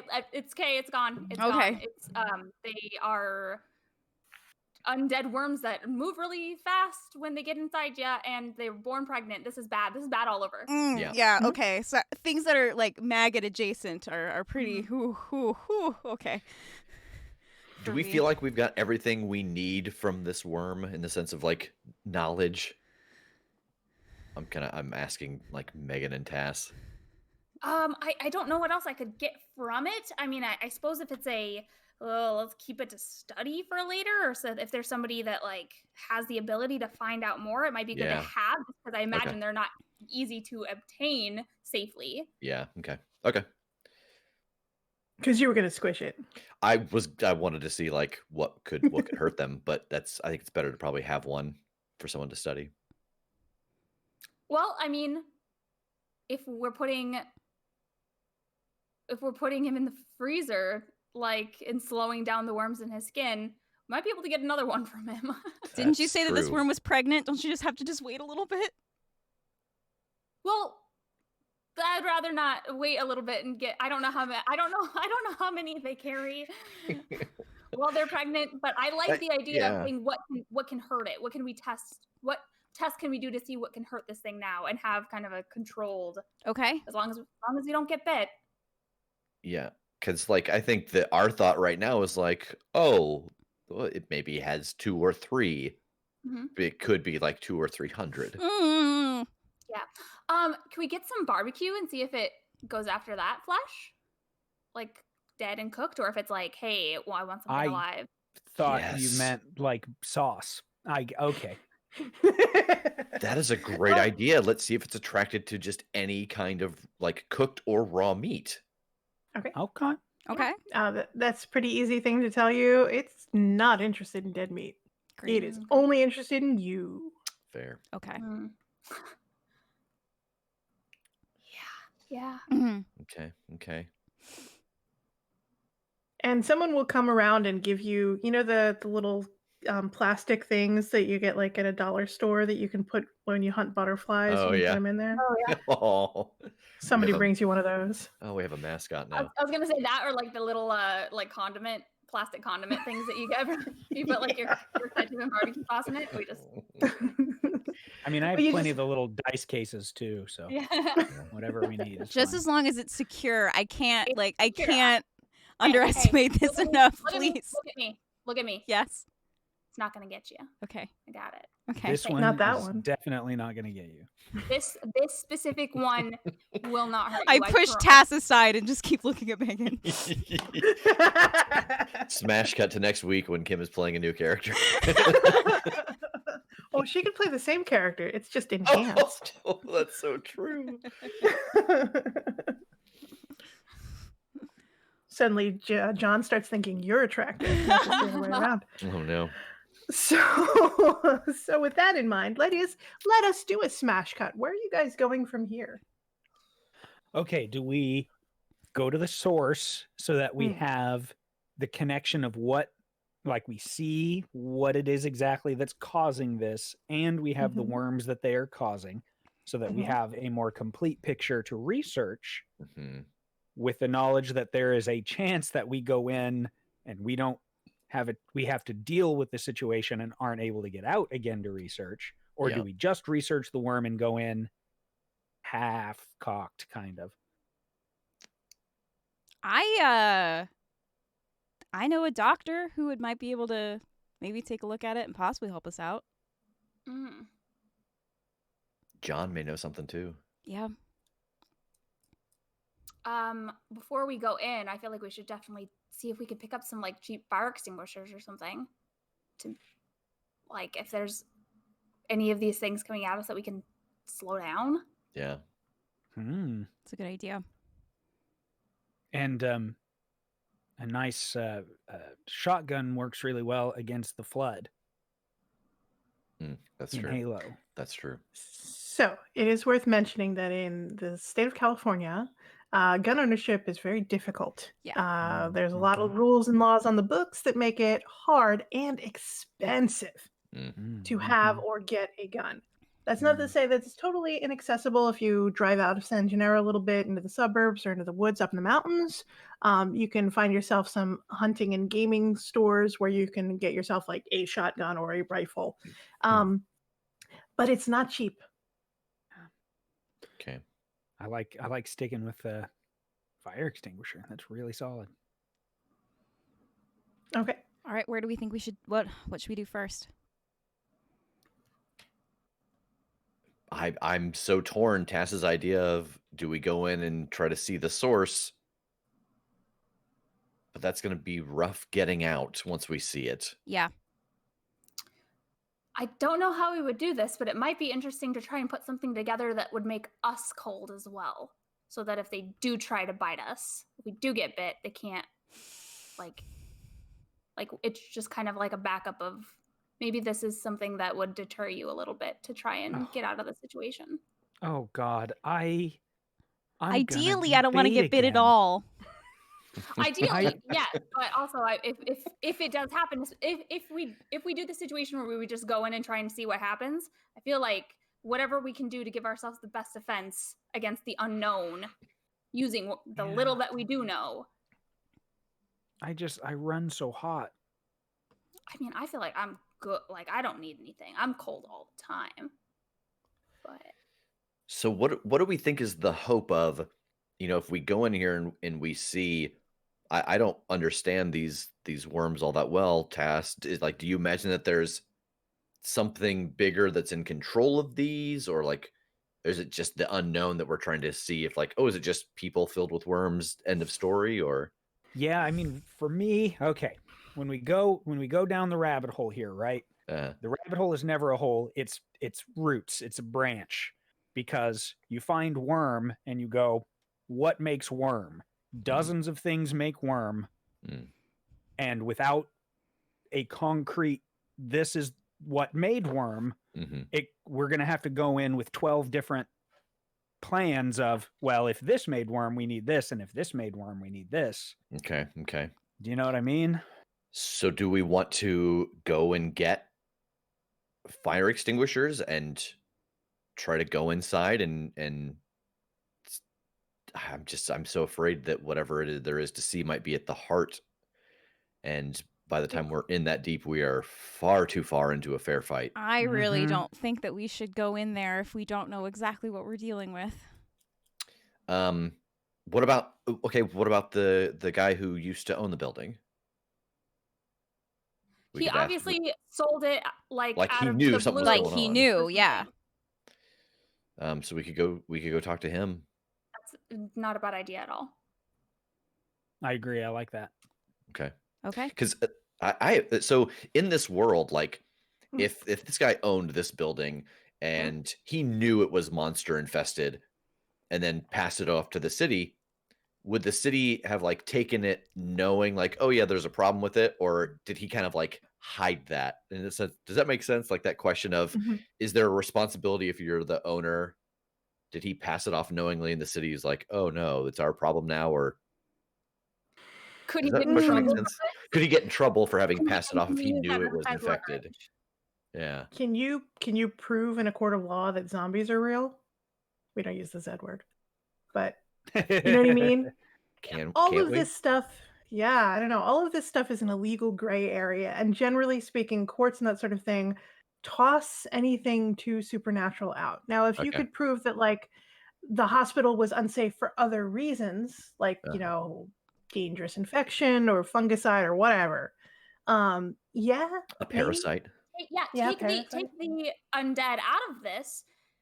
Regardless of like where they come from, there are still worms that are infecting Yeah. people who Like aren't parasitic supernatural. worms. Yeah. Yes. Okay. So would that be something that we could use leverage wise of just saying like, regardless of the source, this is something that is an infestation of these parasitic worms that are affecting the community, and he knowingly sold it off knowing that that was something in there. Okay. If you could prove that and you wanted to deal with cops and the law, Yeah. maybe. But we But if you could just use wanted it to- to like to leverage him. Try Like, to oh, put the we're gonna screws to do this guy a little bit. Yeah. Okay. You could try. Yeah, you could certainly try. Okay. Okay, so in order to do that, though, you kind of have to like find out who was the previous owner specifically, because Marie knew it was some guy, but she didn't really know the specifics of it because it was one of those things. There's a lot of shell companies involved, and it's very complicated. So that means you need to go down to the area, like Hall of Records, and schmooze your way in a little bit. So who's got an in down there? Who's got friends down there? I do. You do. Can you tell me about your friend who works in public records? Yeah, my friend who works in public records is named Heath. Heath. Yep. And she went to school for library science and works in public records. And in the off time, she and I do burlesque together. Oh, beautiful. Fantastic. Okay. And did you want to explain a little bit about, because that's your 66 stunt, right? Yeah, so Do you want I to have let the audience know how to Sure. I have a stunt called People Who Know People. So what that means is that I can spend one of my fate points to declare a scene detail, and that scene detail is a character that I know. And that person is an expert with a relevant skill at 4, or they have it at 3 and a small group at their disposal. And I can make an aspect on that character with 1 free invoke. All right. So very good. So I don't have a board set up for the Hall of Records because I couldn't have predicted that, unfortunately. So we'll just leave up the board as is. No worries. Clearly I should have thought of that. So yeah, it's a Saturday afternoon, but you know somebody who knows somebody, so you're able to get in. And are you gonna try to do the research yourself, guys, or are you gonna try to get Heath to do it for you? I think if we're on a time crunch, like maybe getting somebody who knows how to better navigate the information would be better. Okay. And she's willing to help because that's how the stunt works. But what are you telling her to look for? What are you asking her to give you?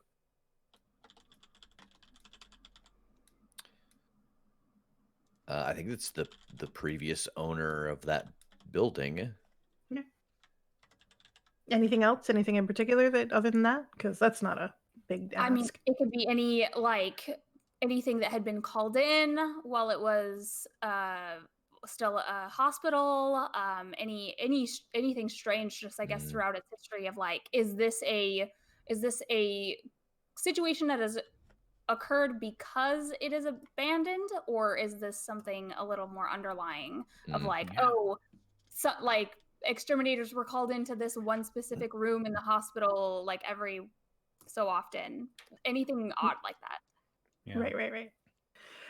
Okay, so the long short on that, the sort of backup on that, and I'll give you information if you want to try to make an aspect out of anything. You're welcome to, or you can just use this to sup your worldly view. First of all, it used to be a Catholic hospital way back, and at that time it was largely inhabited by people who were like not quite hospice, but people who were going to be there for the rest of their lives. The treatment was of questionable value because it's an old hospital, and our treatment of people with chronic illnesses or chronic mental problems has never been great. And particularly when the church is involved, there's a layer of complication there. So there were a lot of reports of spooky. It's not great. Everything that's there is like, I don't think these people were being treated very well. A lot of like prisoners who couldn't go to jail would be at that hospital instead, that kind of thing. So somewhere around the 20s, the hospital, the church kind of let go of the hospital, and it was brought in under state control, and it became a teaching hospital. And the weird thing that your friend Heath notes is that like there were definitely like long-term patients there beforehand, but like the records don't show what happened to them. Sometimes when these things happen, like they put everybody on a bus and send them to another state, like it's that kind of thing. But there's not even a record of that kind of neglect. It just seems like all of the long-term patients who were in like, this spooky wing or whatever, I don't know. They're just vanished. They didn't become anybody's problem. Somewhere around the 50s or 60s or so, it became privatized again, but not with the church, with private interests. There was a board of directors. The board of directors started to thin out, and then eventually the place was closed because it wasn't making enough money. And it got bought up by one of these moguls who, they just buy properties. They buy properties and they sit on them. And what their game is or what their plan is, it's hard to tell. Might be to drive up rent in the area, might be because they couldn't find a buyer for a hospital and be too expensive to tear it down. It's hard to say, but definitely there were a couple of instances of like the state had a problem with like not enough medical beds, and like people were like, well, why can't we just use this abandoned place? Well, the guy who owns it is not willing to give it up. You do get a name, but you also get a very strong vibe that like this is not a person that plebs talk to. You know what I mean? Do you hear my cat yelling in the background? We do. I love it. Okay. What's the name of this guy? That's Bread. Yeah. Okay. Not my cat. That guy. Sorry. No, I was waiting for you to say the guy's name so I could say no, your cat. So I appreciate that. Same wavelength. Very good. Did you say Bread? Bread. Yes, his name is Bread. So good. Oh, that's excellent. His brother's name is Cookie. It's a whole thing. So the owner of the hospital's name is Grant. Let's say Garland. I want a cookie. I got cookies right here. There's a box of Girl Scout cookies that I'm denying myself because I'm a terrible human being. Which kind? The peanut butter ones. Tagalongs? The correct answer. Yeah. What we used to call tagalongs. Yeah. I need some Thin Mints and some. Yeah.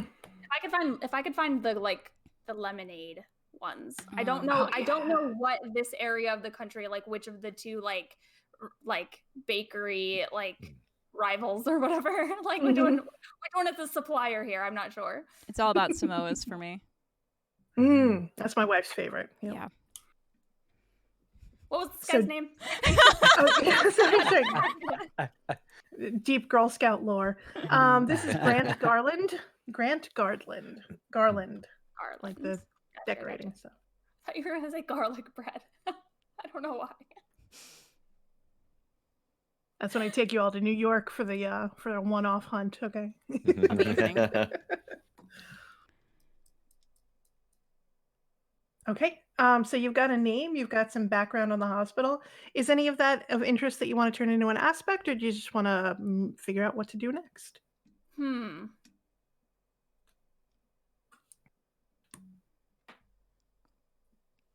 Did you say that, I just want to clarify, Mhm. that all these long-term patients' records don't show what happened to them? Did you say they were all from a specific wing in this hospital?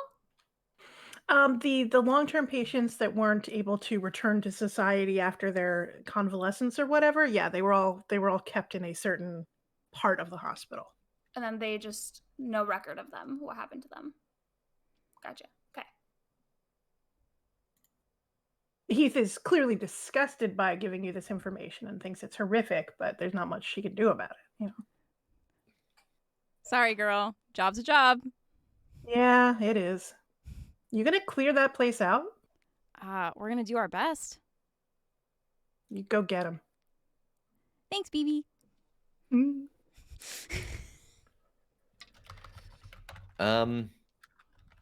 So we've got this name. Do we want to try John next? John might know.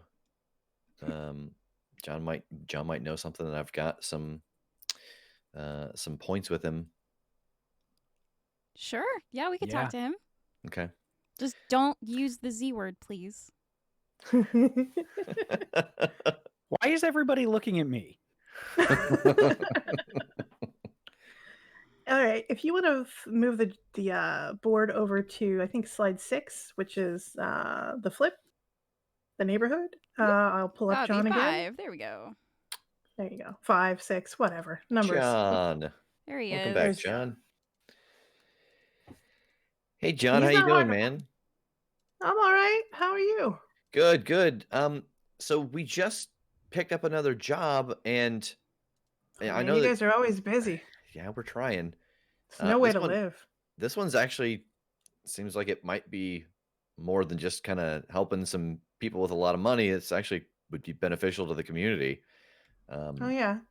Yeah, we kind of want to see if you had maybe heard about anything. It's the old hospital on the far side. It's got like an infestation of people that are eating people, and I'm gonna pull the thing out. It's these worms. Ugh. Yeah. You just keep that with you? Well, we thought that might be good to have in case someone recognizes it or knows anything about it. Oh man. Ew. What's the hospital? Is that like it used to be called St. Mary? I Yeah. forget what it's Yeah, that's the one. yeah. Yes, San Felipe Regional whatever. Yeah. That place has been empty for a long time. What's the deal with it now?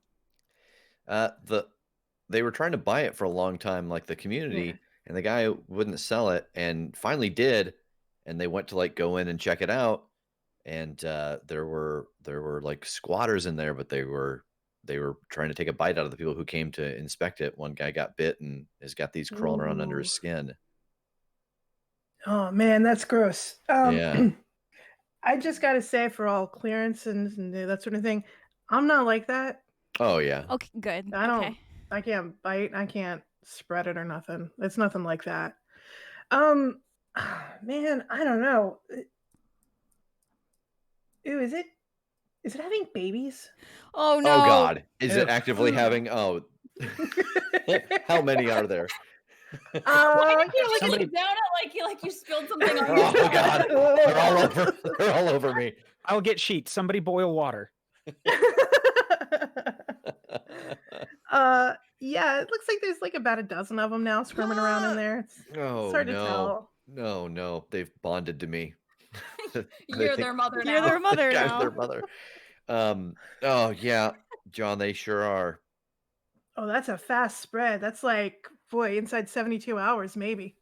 I freaked out because I still in my head had them in the napkin, but we suddenly put them inside of the Little plastic thing. cage. I just was like, here, tumble, and just setting myself on fire. Oh, ring that thing out, man. Oh. Now we just have to move. Yeah. So John kind of like, he leans in and he looks at the little box of things because he's curious, and he puts his finger up next to like the edge of the box, and they don't do anything. And then he kind of like he looks over at you. He goes, "Rev, put your finger there near him, huh?" Yeah, I will. And they all move towards your finger. Oh, they love you. Yeah, I think they like warm stuff. You know what I mean? Oh, I Yeah. put my finger up there. Yeah, they move in the direction of your finger. Then yeah. They like cold stuff too. I'm so sorry. How many did we say are in there? Now there's about a dozen. Ugh, Cool. okay. It's hard to All count. Mm, They're not holding still. mm. John, Yeah. could I ask you a big favor?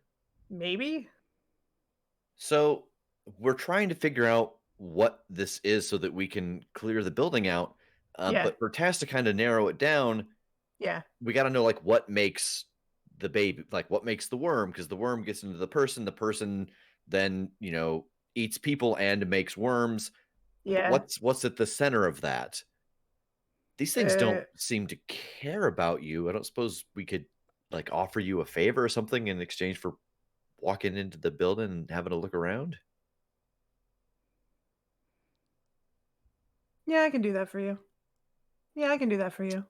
Wow. Appreciate that, man. No threat to me. It's fine. So I will remove one of my I want to say bond. That's not right. One of my Trevors with him. Your friendship tokens. Yeah. Yeah, that it would help us a lot. We just, here, and I'll give him my phone. You can take a Yeah. picture of whatever you see, and Yeah, sure. I can do that. Yeah, yeah. And I'll be in touch with you. It's got to be kind of quick, though, yeah, no Yeah, problem. Thank absolutely. you. Yeah, Do you we'll have... wait outside if we have to. All right. Do you have anybody infected? Yeah. Yes. All right. Like the general way that like the speed of these guys, you got like 72 hours max. Okay. Oof, duh. Yeah. Okay. All right. Yeah. All right. Can you give me a lift though? My car got impounded. And... Oh yeah, yeah. Yeah, no. Climb in the Subaru. All right. And like as we're all climbing into the Subaru, I think I turn to John and go, "Do you like barbecue?" Yeah, I like barbecue. Who the hell doesn't like barbecue? I got great news for you. Shotgun. Shotgun. Roll for shotgun. Oh no, I called it. I know. I called it. You It both was- said it There. at the No. same time. Chat, can we get a ruling? Yeah, how did it come out? How did it come across over chat in the Yeah. stream? Yeah. I feel like Tass was slightly first. Yeah, I Tass. did too, Chat says yeah. Tass. All right, Tass Yeah. is Yeah. shotgun. And I will Listen, drive to the I hospital. feel bad, but And the I obey content the was- rules. The content was broken. This is the brutalest game I've ever played. This is Yeah. incredible. I'm gonna I'd have make a- you guys do rock, paper, scissors, but... All right, cool. So you guys head over to the ominous... It was previously named St. Mary's Church of Hope or Hospital of Hope and whatever. Long Catholic church name. But like that, there was a sign put up over that, and then a different sign put up over that, and like all of the religious figures and iconography that was around have since been kind of like dismantled or covered, and the whole thing looks very slapdash. It looks very haphazard. This is not a wealthy community, as we've obviously indicated before, and as a result of that, public funding and private funding and that sort of thing has left the whole thing it's a mess. The gates around the outside are like those rental gates that, say the name of the company that put them up, but they've been here so long that nobody is paying rent on the gates anymore. It's that kind of thing. But you can see where like teenagers or squatters or something have broken in before. It's not hard to get into the property itself. What you don't see is signs of like on the hospital itself or into the hospital itself. There's no tagging. There's no graffiti. There's no indication that people have come to live here, which is, weird because this is a prime opportunity for people to come squat when that's all they got. Mm-hmm. But no, this place is basically untouched by people. By people.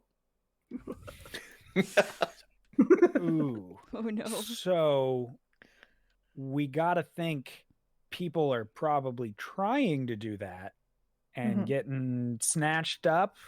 Do we think that Well, maybe? Or It's- spooked off. Yeah, it's certainly a Mm. possibility. Yeah. Oh God. Mhm. Well, let's go in. No, we're Right. not yeah, we're going gonna stay out in. here. John and I'm French gonna Fry. Yeah, I'm yeah. gonna stay in the Subaru. John, are Yeah, you gonna be okay. okay? Yeah, man, it's fine. It's no Okay. problem. Yeah, Tass, They go won't ahead. even notice me. No, I'm You and me, staying buddy. in, Let's go. I'm staying in the seat. Great I'm idea. not taking it. Okay. All right. Everybody's in the Subaru. Mhm. So he will do the like a not quick time. I'm ancient. I'm 800 years old. I can't remember what it's called. FaceTime. FaceTime. Thank you. Yes, that's the one. He will FaceTime you as he kind of goes in there, and it's I mean, it's a real good like spooky shaky cam found footage film that you get for just like 20 seconds or whatever. He walks in and he tells you, "Oh man, this place smells like dog shit." Ugh. And Ooh. he walks around and like it's abandoned. The place has been largely gutted, but when and by whom it's hard to say. The fixtures are destroyed. There's no light inside except what comes in through windows. Um, and he takes a step or two in one direction, for example, and like the camera shakes because he's had to catch his balance because the floor started to give away a little bit. He goes, "Guys, this Oh. it's not safe in here for you." Oh shit, this is spooky. Oh, And no. Be when careful, an man. undead drug dealer tells you that stuff is spooky, it's probably Yeah. John, you gotta hit the button. We're just seeing your face the whole time. Oh man, I'm sorry, dude. And he hits It's it and cool. it switches to the other There. camera. That's it. Okay. Good face acting on him though. Like you really got a lot out of his expression. Yeah, Felt yeah. like I was there. But yeah, it's dusty and filthy, but like not in a people have been living here kind of way. It's the other kind of like totally abandoned space. And as he's like kind of like moving this way or that way, he sees a wing and he kind of heads in that direction, and he stops and he goes, "Whoa, shh, guys, hold on!" Like you're also making noise that they can hear, and yeah, you just watch as two kind of like, I mean, they were definitely people at one point, kind of shamble in a direction and then kind of walk back like they've been doing that same path for a very long time. Okay. Oh my gosh, holy shit. Okay. There's a couple of things off of the list right there. It seems like they're shambling. They're going in a pattern. They aren't actively hunting. hunting. I mean, that's still not a lot, but that's a little, and a little's better than nothing. I wonder I'm how gonna they would try- move once they had living flesh around them. Yeah, that's usually when they ramp up. But if they're not like thinking, I'm not eating, and this place is empty, and I should leave it. That in itself is a good, that's a good check mark. Okay. I'm gonna try something, okay? Oh, I Okay. love that. Hey, you guys! And both of the shambling shapes, like they flinch, like they're protecting themselves, and they look in John's direction, but then they kind of drop their shoulders and keep walking, shambling.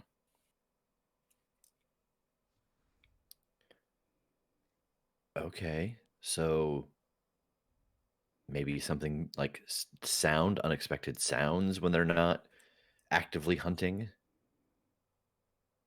Yeah, They it can seemed hear. to spook them. They tracked him, and then they're like, nah. Yeah. Yeah, they don't seem to be paying attention to me except for the noise. Okay, so they're sensitive to noise. That's good. But and like he moves closer to them and he gets pretty close and they don't even acknowledge him. How far is the distance of their track? How Like- far is the distance of their track? Like are they going from like one end of a hallway to another, or they like does it look like they are obviously not actively patrolling, but like is this you said they're walking the same path over and over? What Yeah, does the path look like? It looks like maybe they're moving from like a room to sitting like a community area, like whatever they call the recovery room or whatever. Mhm. And then they go in there and they kind of stand there limply for a while and then they kind of turn and head back towards one of the rooms. John, can you turn the flashlight on? Yeah. And he does. They don't respond to it. I think they might be blind. Or they hunt via sound. I don't know. Maybe. Sound and, I don't know, smell? Or is it just like a heat thing then? So it's like if they see some sort of heat signature, they know to go that way? I am not warm, John tells you. Mood. Also, did I mention that it smells like ass in here? You Yeah. did, yes. Yeah. Okay. Wait, so is it ass or is it dog shit? Because Tass. that could really narrow down. I'm just trying to. I don't Sorry. regularly put my nose in people's asses, so I'm not sure. I was just going for. All right. All right. Yeah, it smells like rot, man. It smells like rot. Okay. Like a okay, lot okay. of rot. Rot. Okay, so no Yeah. actual feces. Okay. All right. No, none of that. Does the smell seem to be coming from a particular like direction, or is it just a general like in the air of this like broken down place? I don't have those kinds of olfactory talents. It just smells real bad.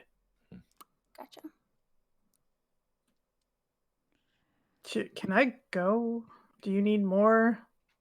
I'm starting to get a little wigged out. Yeah. Tass, do you feel like Is that enough? that's enough to answer the question? Not for me to answer it right now, but that's plenty of things to narrow down the search. Absolutely. Yeah. Come on out, John. Come on back, man. Man, that's the best news I've heard. And he's like hurries out. Yeah. If you see any vending machines on the way, grab some like chips. Like All right. Well, he 1920s comes out. chips. He comes out. He rushes over to the car and he leans on the car roof, kind of leaning in the window a little bit. And like the smell, whatever he was describing inside, is still kind of clinging to him. Yeah, it's not great. And he's like, "Oh man, that was gross. Also, the vending machines are tapped." Oh, okay. Well, thanks, man. That's all right. We're gonna call you an Uber Yeah, all right. to get you back to where you need to go. Just because we got to go straight to research. All right, man. I appreciate it. No, we appreciate No, you. That's thank awesome. you. This was awesome. I'm glad you're okay. You just remember which undead shambling monster was here to help you out. Yeah. Yes. And I'll All right. hand him a baggie of leftovers from the barbecue. Okay. I'm going to hand him a baggie of dead Of worms. worms. There you go. Here you go. Congratulations, Here's you're your your tip. mother now. All right, cool. So we'll cut there. You send John off on his devices, and what are you going to do for research, or are you headed in?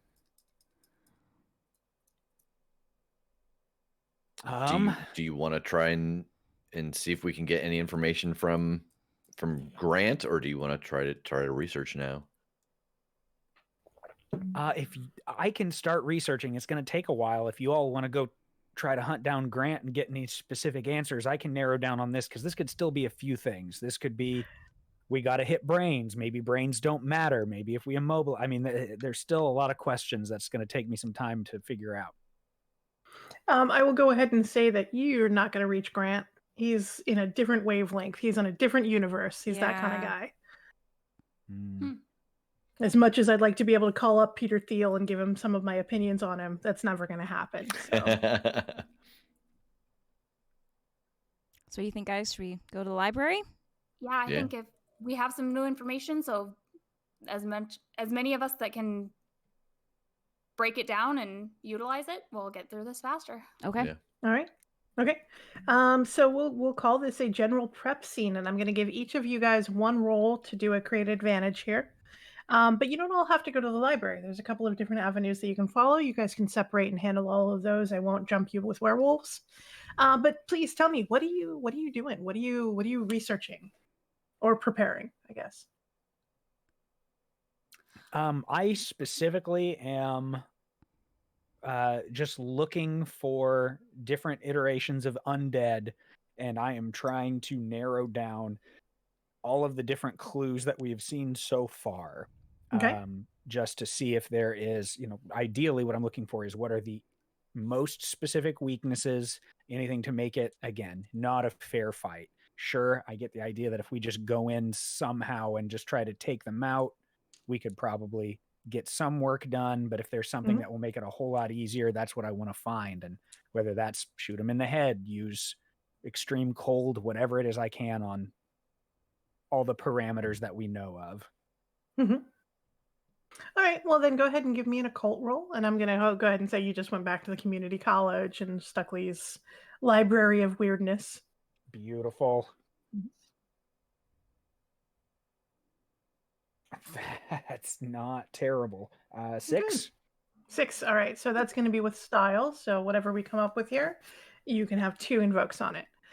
So the thing is, the percentage of monsters that exist that will not be killed if they are decapitated is so small as to not be worth considering. And you usually know that you're dealing with that if you're dealing with that. Massive bodily harm is going to work on any shambling dead. Removing the head is definitely going to work on any shambling dead. Fire is probably going to work unless they're particularly wet. But it didn't seem like the ones that you saw were especially wet. In fact, they were very desiccated. And it's pretty clear from the things that you've seen so far that, yes, they are attracted to warm living things and absolutely dismissive of things that are not. Okay. Is that helpful? Do you want to use any of that as an aspect? Yes. And I'm going to think about exactly how I want to word that. If anybody else wants to be making any moves here. I think I do. So I guess first though, based on what we learned from the video, do I think that utilizing sound could be an effective distraction, or do I think that if they are able to sense the warmness of our bodies, if we're not able to mask that, it wouldn't help very much? I think you can pretty easily guess that the warmness of your body is going to be way more interesting to them than sounds or lack of sounds. But if we are able to mask that, like our heat signature, that might be something that we could utilize. Possibly. I might have a lock on the sound thing if you've got an idea in regards to how to mask our heat signature. Nope, I had the opposite. Damn it. I mean, I was just thinking for the heat signature, if it was something we could utilize the fire extinguishers for, if we wanted to go try and find some of those. Just spray yourself down with fire. Spray ourselves with fire extinguisher. Like, it worked in Tremors, okay? Just saying. I was thinking more of like too.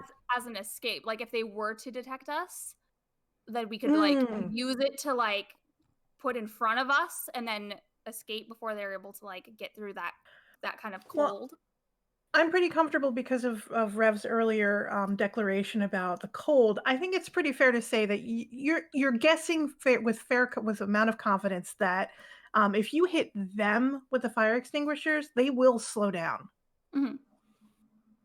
So I think that's fair to say. Okay. I mean, yeah, besides getting fire extinguishers is like I'm sorry, did you say getting and souping up fire extinguishers with your incredible maker score? I mean, like that's definitely something that I could do. I was going in a very different direction, but I think that's probably be the better bet. Okay. So yeah. All right. Well, give me a maker roll. Let's get some super extinguishers up in here. Oh no. 3. It's okay. 3. Okay. Well, that's enough for an aspect. I'm comfortable saying that you've got an aspect floating on the board that's fire extinguishers. And remember, the way that works is it comes with 1 free tag because you made it. But if you need to tag it again, if you want to invoke it later, you can always spend a fate point to bring it back. Okay. All right. So we know a bit more about them, and we are prepping our super extinguishers. What else? What else are we doing? So I want to try to. I think it might be useful if we I want to call a bunch of my tech theater friends and sort of like rob them of their sound equipment. I don't want to use ours because we still got to do a podcast. But I want to see. Let's mess up somebody else's equipment. Yeah. Let's fuck up someone else's equipment. Like if we can get just like. If we could make some area of the hospital like super loud, like feedback, a bunch of speakers and stuff like that might, buy us a little bit of a window. I don't know. Rev, you're much more of an audio engineer than I am, but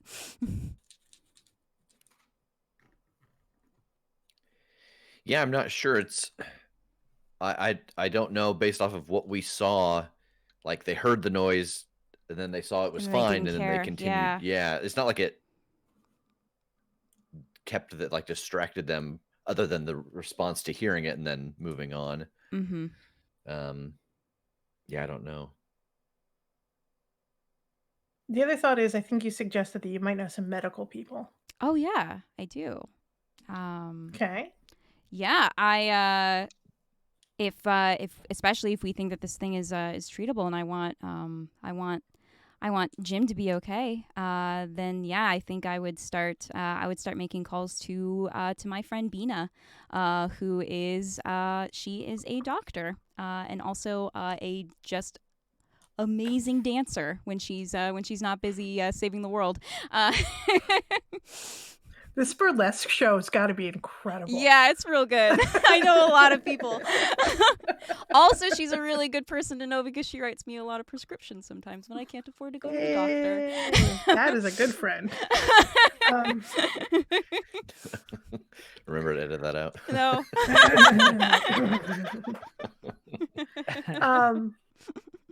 Prescriptions for smiles. It's fine. Exactly. All right. So we will put Dina on the board, and we'll say that you're going to be able to put an aspect on her because that's your special power. Exactly. And you bring it to her, and she's like, "Are you kidding me? What?" But ultimately, her good nature kind of comes through, and she's like, "Yeah, okay, let me take this seriously." And she tells you basically by the sort of the birth life cycle of these things, that like the spread of an infestation based on these parasitic critters is real fast, like 72 hours, she says.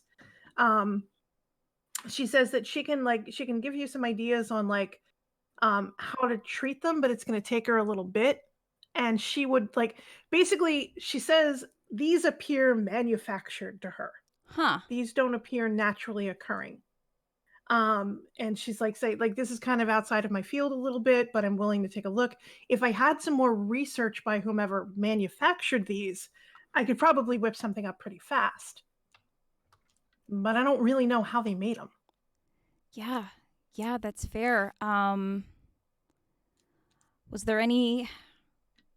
We didn't find anything in the Hall of Records about. I mean, we know who owns the building, but I don't. Could I maybe put you in touch with Heath? You know Heath, and maybe you two could put your heads together about this, possibly?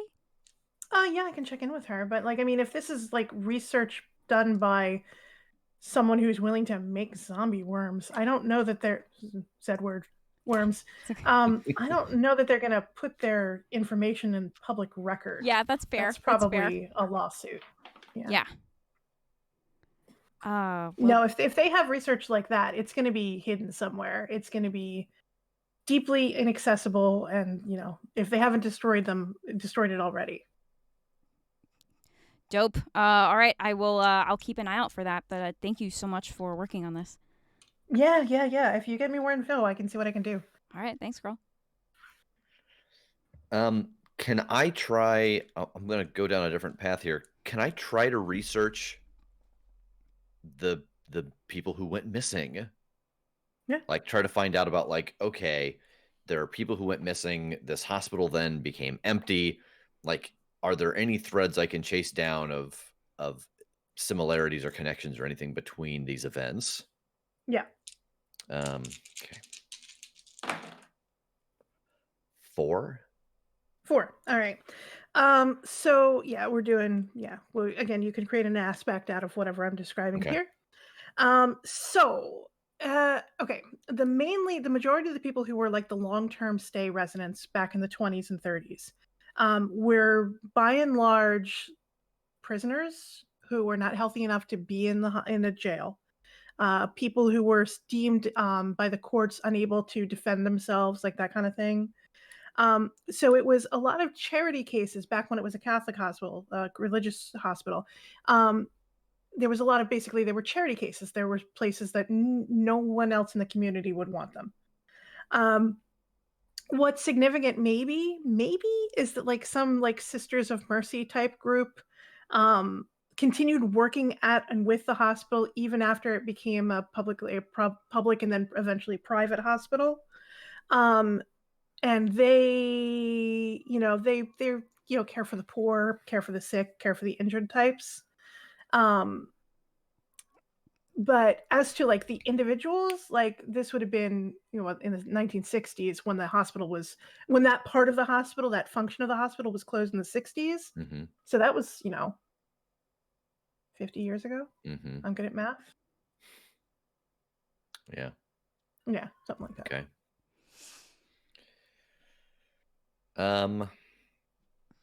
Boy, I'm gonna label this sticky note my guess that I'm gonna bring back to the group. Okay.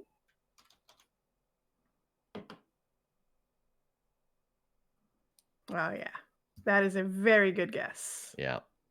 For those of you who are not watching but listening, Rev is suggesting that there might have been human tests.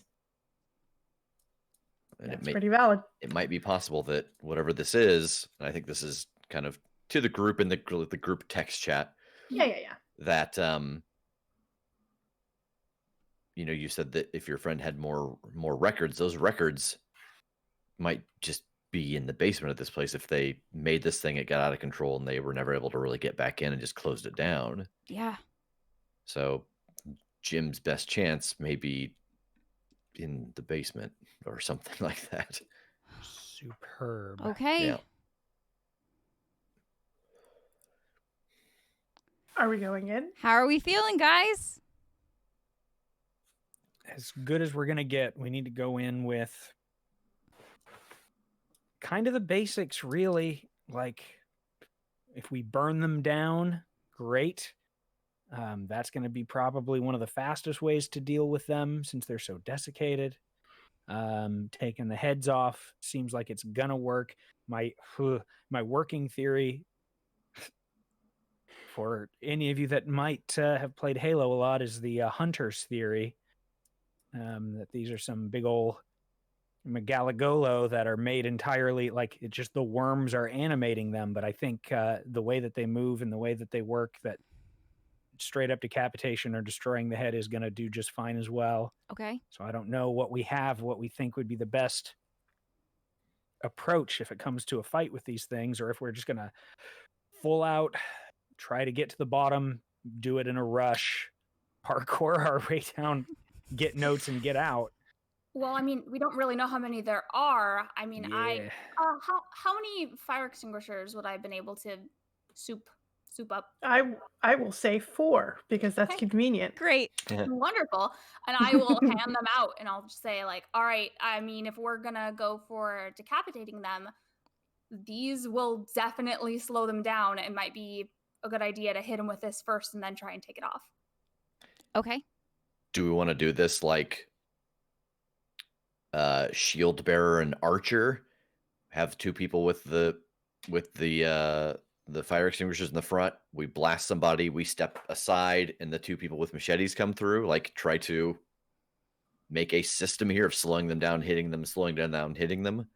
I like it. Instead of all of us trying to do both. Yeah. That's a good idea. Who feels like they would excel in one area or the other? I like the idea of using the fire extinguisher because I made it and I want to see how it works. I mean, I've been pretty good at stabbing demons and vampires at this point, so. You're 2 for 2. I'm 2 for 2. I feel like Megan's a much better fighter than I am. I don't know if that's accurate. I mean, you want to find out? Yes, that's do it now. The answer that instantly comes to my mind. Yeah, if you guys want to be up front with the fire extinguishers, then Kim and I can rotate out with you. Okay. Fellas Tass. to the front, Yeah. ladies to the back. Got it. Yeah. Okay. Yeah. I love that Megan Do and I it. are the muscle. Well, obviously. Just like in real life. Just like Any other way? Come on. all right. Oh, this is gonna go terribly. I can't wait. All right, so It's gonna go so bad. It's fine. I can't Run wait. back. Don't worry about it. sorry, You inside can thoughts. Inside. I can't wait till next week when I can be just like John, but slightly different. A little wormier, but Yeah. sure. Yeah. Oh no. I'm also pretty confident that no. I can outrun all the rest of you. So I'm feeling pretty good about my chances. I don't You know. have to run Our faster than the dead. You have just to run That- faster than your party. I can't run that fast, but I feel like with Tass and Rev in between, mm, I could probably make it out. Yeah. our strides are so big though we could just run over Kim. Like I don't know, man. Quick legs. I move pretty fast. Unless more aerodynamic when you're down lower. Yeah, Right? exactly. You just have to trip them, and then they can't. All right. You just have to pick up your shoes and fill them with sand, and Oh my I'm packing God. up the Subaru. You guys can keep talking, but Shotgun. son of a bitch. All right. nice. So fantastic. You guys are headed over towards the hospital, Saint whatever's. And it is it's are you going for any particular time of day or are you going post haste because Big Jim's got a time limit here? I don't really know if time of day is really going to matter here, and we're kind We of don't have on any the clock. indication. Yeah. Yeah. Okay. All right. Well, I'm going to say that it is creeping on towards evening, so your light levels are going to be even more difficult to deal with once you're inside of the hospital. And Rev, I saw that you made one an aspect here, but I'm going to probably encourage you to move it to, Fair. let's say, board 3, the All right. hospital. Mhm, How do you move notes between boards? I Great think question. you just kind of recreate. Oh, you make a them. new one. Okay. Oh, okay. I thought there was maybe a way to do that, but we'll just do No. Primitive Google technology here. All right. Well, while you guys are adding your aspects or your fate points, I just want to take note as you guys move inside. John was not kidding. There is a distinct smell of like sweet medicinal rot, kind of musky, and it is unpleasant, very unpleasant. In addition, as John told you earlier, them floors is not safe. Them floors is very dangerous. And that may be a problem for you moving into the hospital.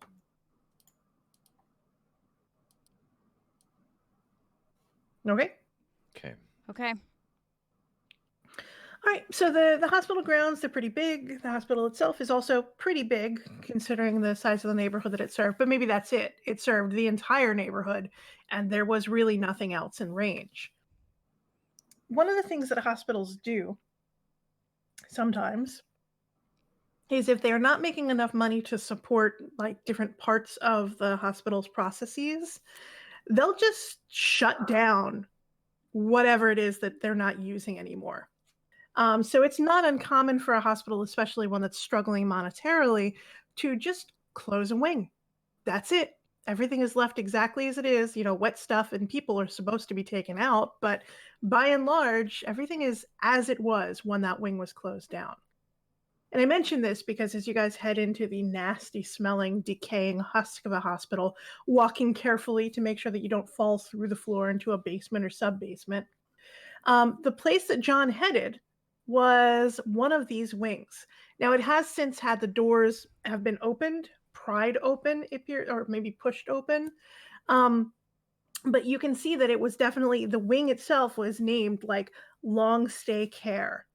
And there's like, you know, a stone thing in the beside the door that's like some prayer for like St. Jude or something like that. Some kind of like everybody past this door is lost causes, basically. But it seems like the doors have been like pushed open, even though they had once been sealed, and there's definitely movement down in that direction.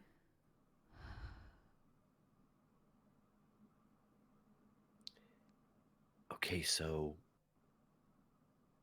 what do we think? Do we try to like track down the place where files might be kept and see if we can find anything and get out again, or? I mean, yeah, I think that's the start because we have somebody infected. He's only got, well, now like a day and a half as opposed to 2 days. Yeah, if we So can if we get that can- information to Bina, she'd be able to probably figure out how to help Jim and how to help anyone else who might get infected. Like, oh, I don't know, us. Yeah, and like I said, we don't really know how many are here. So if we can get in and get that, getting her the information and getting a cure, that's going to probably take a little bit of time. So I think that's got to be our top priority. And then on top of that, just, I guess, scouting, figuring out how many are in here, because then we can kind of systematically go through and maybe wipe it out. Okay. So yeah, I think we move forward into that wing and kind of like searching for, I mean, I'm sure we will encounter friends before, but searching for, like offices or, nursing stations and stuff. Yeah, looking for like directories or anything on the walls. Right. So you step into the wing, into the hall, and you can see off to your direct left is an open area that was meant for patients to be able to sit and socialize and play cards or whatever it is they did. And a little bit past that is a nursing station. And on the right wall, you can see, I don't know, at least 10 rooms. This is definitely where you saw them shambling earlier through John's camera. Okay, we're in danger zone. Do we hear them? You hear movement. Oh, yeah. Oh, God. And in fact, like every step you take seems to echo way louder than it should. There's nothing supernatural. It's just your nerves. You guys really should have got some Chuck Taylors.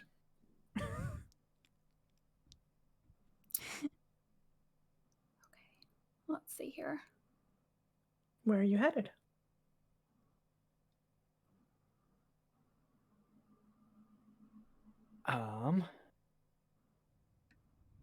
So we come in through that door, and the first thing that we see is the 10 doors on our, and then nothing else. On the left, there is the sitting area and a nurse's station. Okay. Yeah, We to the don't- nurse's station. We don't see anything there. So yeah, let's head in towards that nurse's station area then. Yeah. Okay. Oh, cool. Very good. Ladies, can you please roll an overcome for me? I need you to beat 4. And what are we rolling with? Whatever you got. All right. Survival is probably a good one.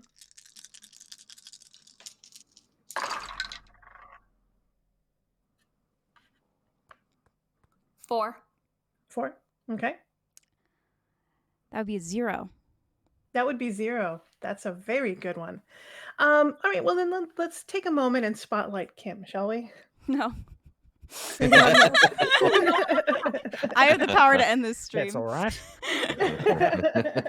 Pass. So you guys, okay, I'm going to ask you to trust me here. Everything is going to be fine ultimately, but okay, so you guys you move towards the nursing station because that's a logical thing to find some information.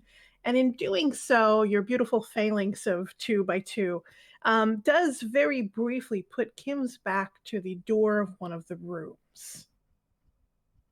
These things move a lot faster than you guys were expecting, so that's fun. Can you roll a defend action for me? Yes. Okay.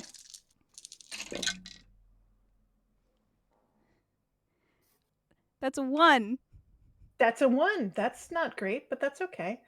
Kim, can you handle 6 harm?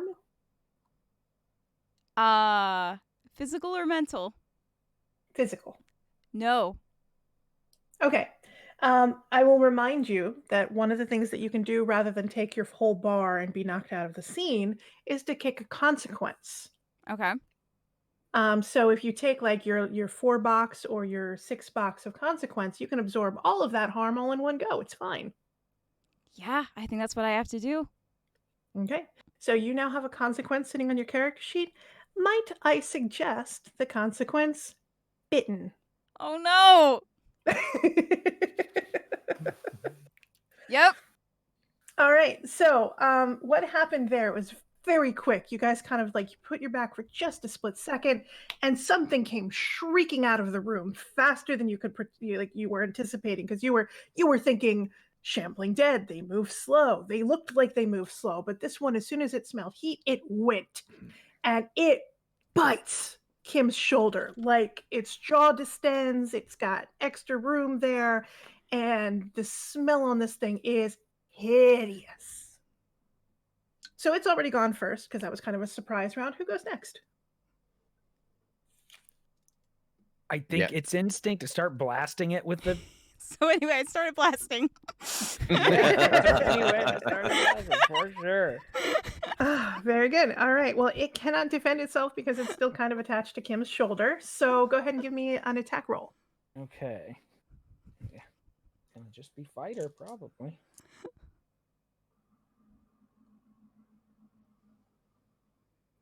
Ooh. 2. All right, you can see that the sort of necrotic tissue that is what's left of its desiccated body, it seems to kind of like flake and fall apart. You can see bone underneath.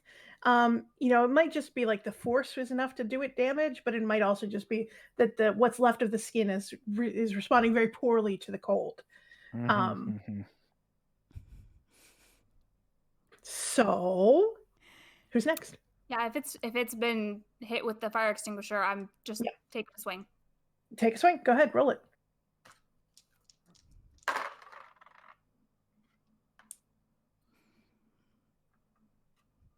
-1. Guys? -1. Do you want to add some aspects or anything? Do you want to spend some fate points? Let me take a look. What do I have? Doop doop doop. Here it is.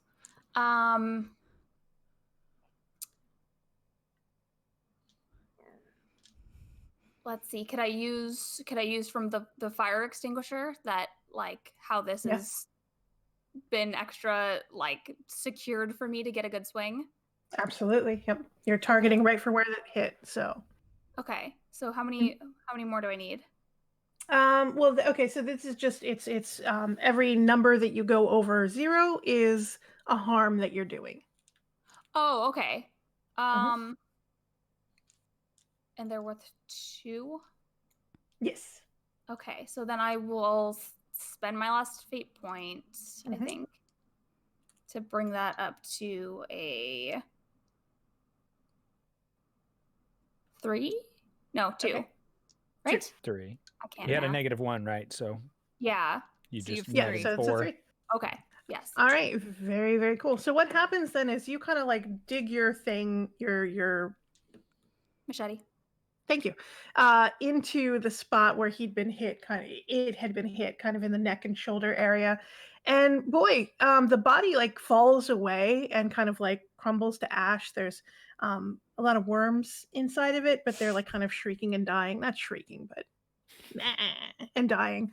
And the head like remains attached to Kim's shoulder for just a second before it falls too and spills more worms everywhere that then die. Cam, are you okay? No, I'm not okay. That's a bad question. No, I'm sorry. I'm really not. Is it bad? I don't really want to look at I'm looking around for others coming out while like this noise has been made and people are talking. Maybe we should hide behind the desk. Yeah. Just in case. Okay. We're not. And then I definitely want to look at her back. All right. You guys crouch down behind the desk and you're going to take a look at the back. Okay. Can anybody give me a medic roll? Yeah. Yeah. Can, actually. Can you do it well? Give me a big, beautiful roll. I can do it. Than me. Okay. Cool. Oh, no. 1. All right. Yeah, I mean, she's infected. Like, there's no question. But like, it's not the wound itself is not going to kill her. So there's that. So then, so that puts our heroes crouched down behind a desk in an abandoned wing of an infested hospital. One of our heroines has been bitten and is unquestionably infected with a spreading worm-like death trap. And I'm gonna call it there, if that's all right with you guys. Yeah, that's a good Beautiful. place. Yeah, I'm just Oh, like, no. well, okay, here's the good news.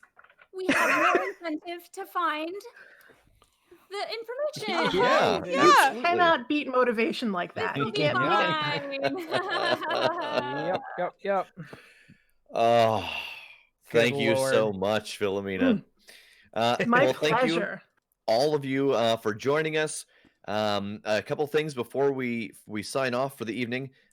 Tomorrow, if you are around at 8 o'clock, 8 p.m. Eastern, we're going to be doing the AMA for this month. But the AMA is actually going to be a little different. I'm going to be doing a producer production AMA. We've gotten about 20 questions submitted from people, from how do you clean your audio to how do you know what to cut, all kinds of questions. And I'll also take questions from the audience as well. Megan and Kim are going to join me to hang out and chat and maybe clarify things or tell me when I'm talking too fast or saying too much jargon. And chat, Rev is glossing over the main point of this. It's his Yeah, he birthday is. tomorrow, so please That's true. come hang out so that Yeah. and just ask him all the questions because it's his birthday. And since it is his birthday, he's going the first 20 solid minutes is going to be silence as he eats a recording cake. Yes. Recording / birthday cake while he stares at you. Yeah, it's just But nobody can watch him. That's yeah, the thing. you can't watch, Yeah. but Can't watch him. Yeah, you have to turn around in Yeah, your yeah. chair. Yeah. You gotta constantly turn around. Yeah. And then on Thursday, Kim and no. Megan are back with Mystery Detectives. What is the theme of Mystery Detectives this We week? are playing Nancy Drew, Shadow at the Water's Edge. Nancy is staying at a ryokan in Japan, and we are celebrating by eating Japanese food and snacks while we play. Yay! Hey, Subarashi. I'm Ine. I'm so Anything, it's your excited. preference, drinks, snacks, foods, desserts, whatever. Just we want to have a big smorgasbord and just everybody feast together and enjoy this super scary game. 'Cause Oh yeah, there's it's super spooky. it's definitely the scariest of all of the games. So I can't wait. I miss you so much, Kim. I know. And then this won't be coming for quite a while, but we have put together a pack of iHunt things that we will be giving away during the 8th episode of iHunt. Filamena has got, look at this book. This is a hunter's tome. We also have a smaller version of it that is like the player's handbook. We've got a tote bag. We've got a pin of the Trevor, some stickers. So if you are here during the 8th episode, we will have it set up so that you can enter by putting in a hashtag, and we will draw a winner at the end of the episode. And the name drawn will win your very own iHunt to play at home. And then Kim, last week we did not have the opportunity to do this. Kim has got some thanks to give out from last week and this week. All right, yeah. so thank you to all of our new followers. By Francita, Dark Lord Canada, Saul Padilla, The Lady Disarray, Karate Weeb, One Arrow, Olivia Hill Words, Turntables RPG, Fila Young, wonder who that is, Clockwork Pony, The Minotaur, Wake, Annie, Burning Moon. Thank you to our subscribers, Julie Phoenix, Fathic Gaming, Carrie, Sabai, who's celebrating 12 months. Thank you for subscribing for a year. Jesse Sky, Burning Moon. Our gift subs, thank you for Julie Phoenix, Anonymous, I'm a T-Rex, Masha, and Lore Merchant for your very generous gift subs. And the bits, thank you, Jalphabet, Stubbs, PKS, I am a T-Rex, Julie Phoenix, and Lore Merchant. We appreciate you all so much, Crit Crew. Thank You're you. the best. Yay. So again, thank you all for joining us. We will see you next week on the Omniverse Chronicles. Good night. Good night. Bye. Good night.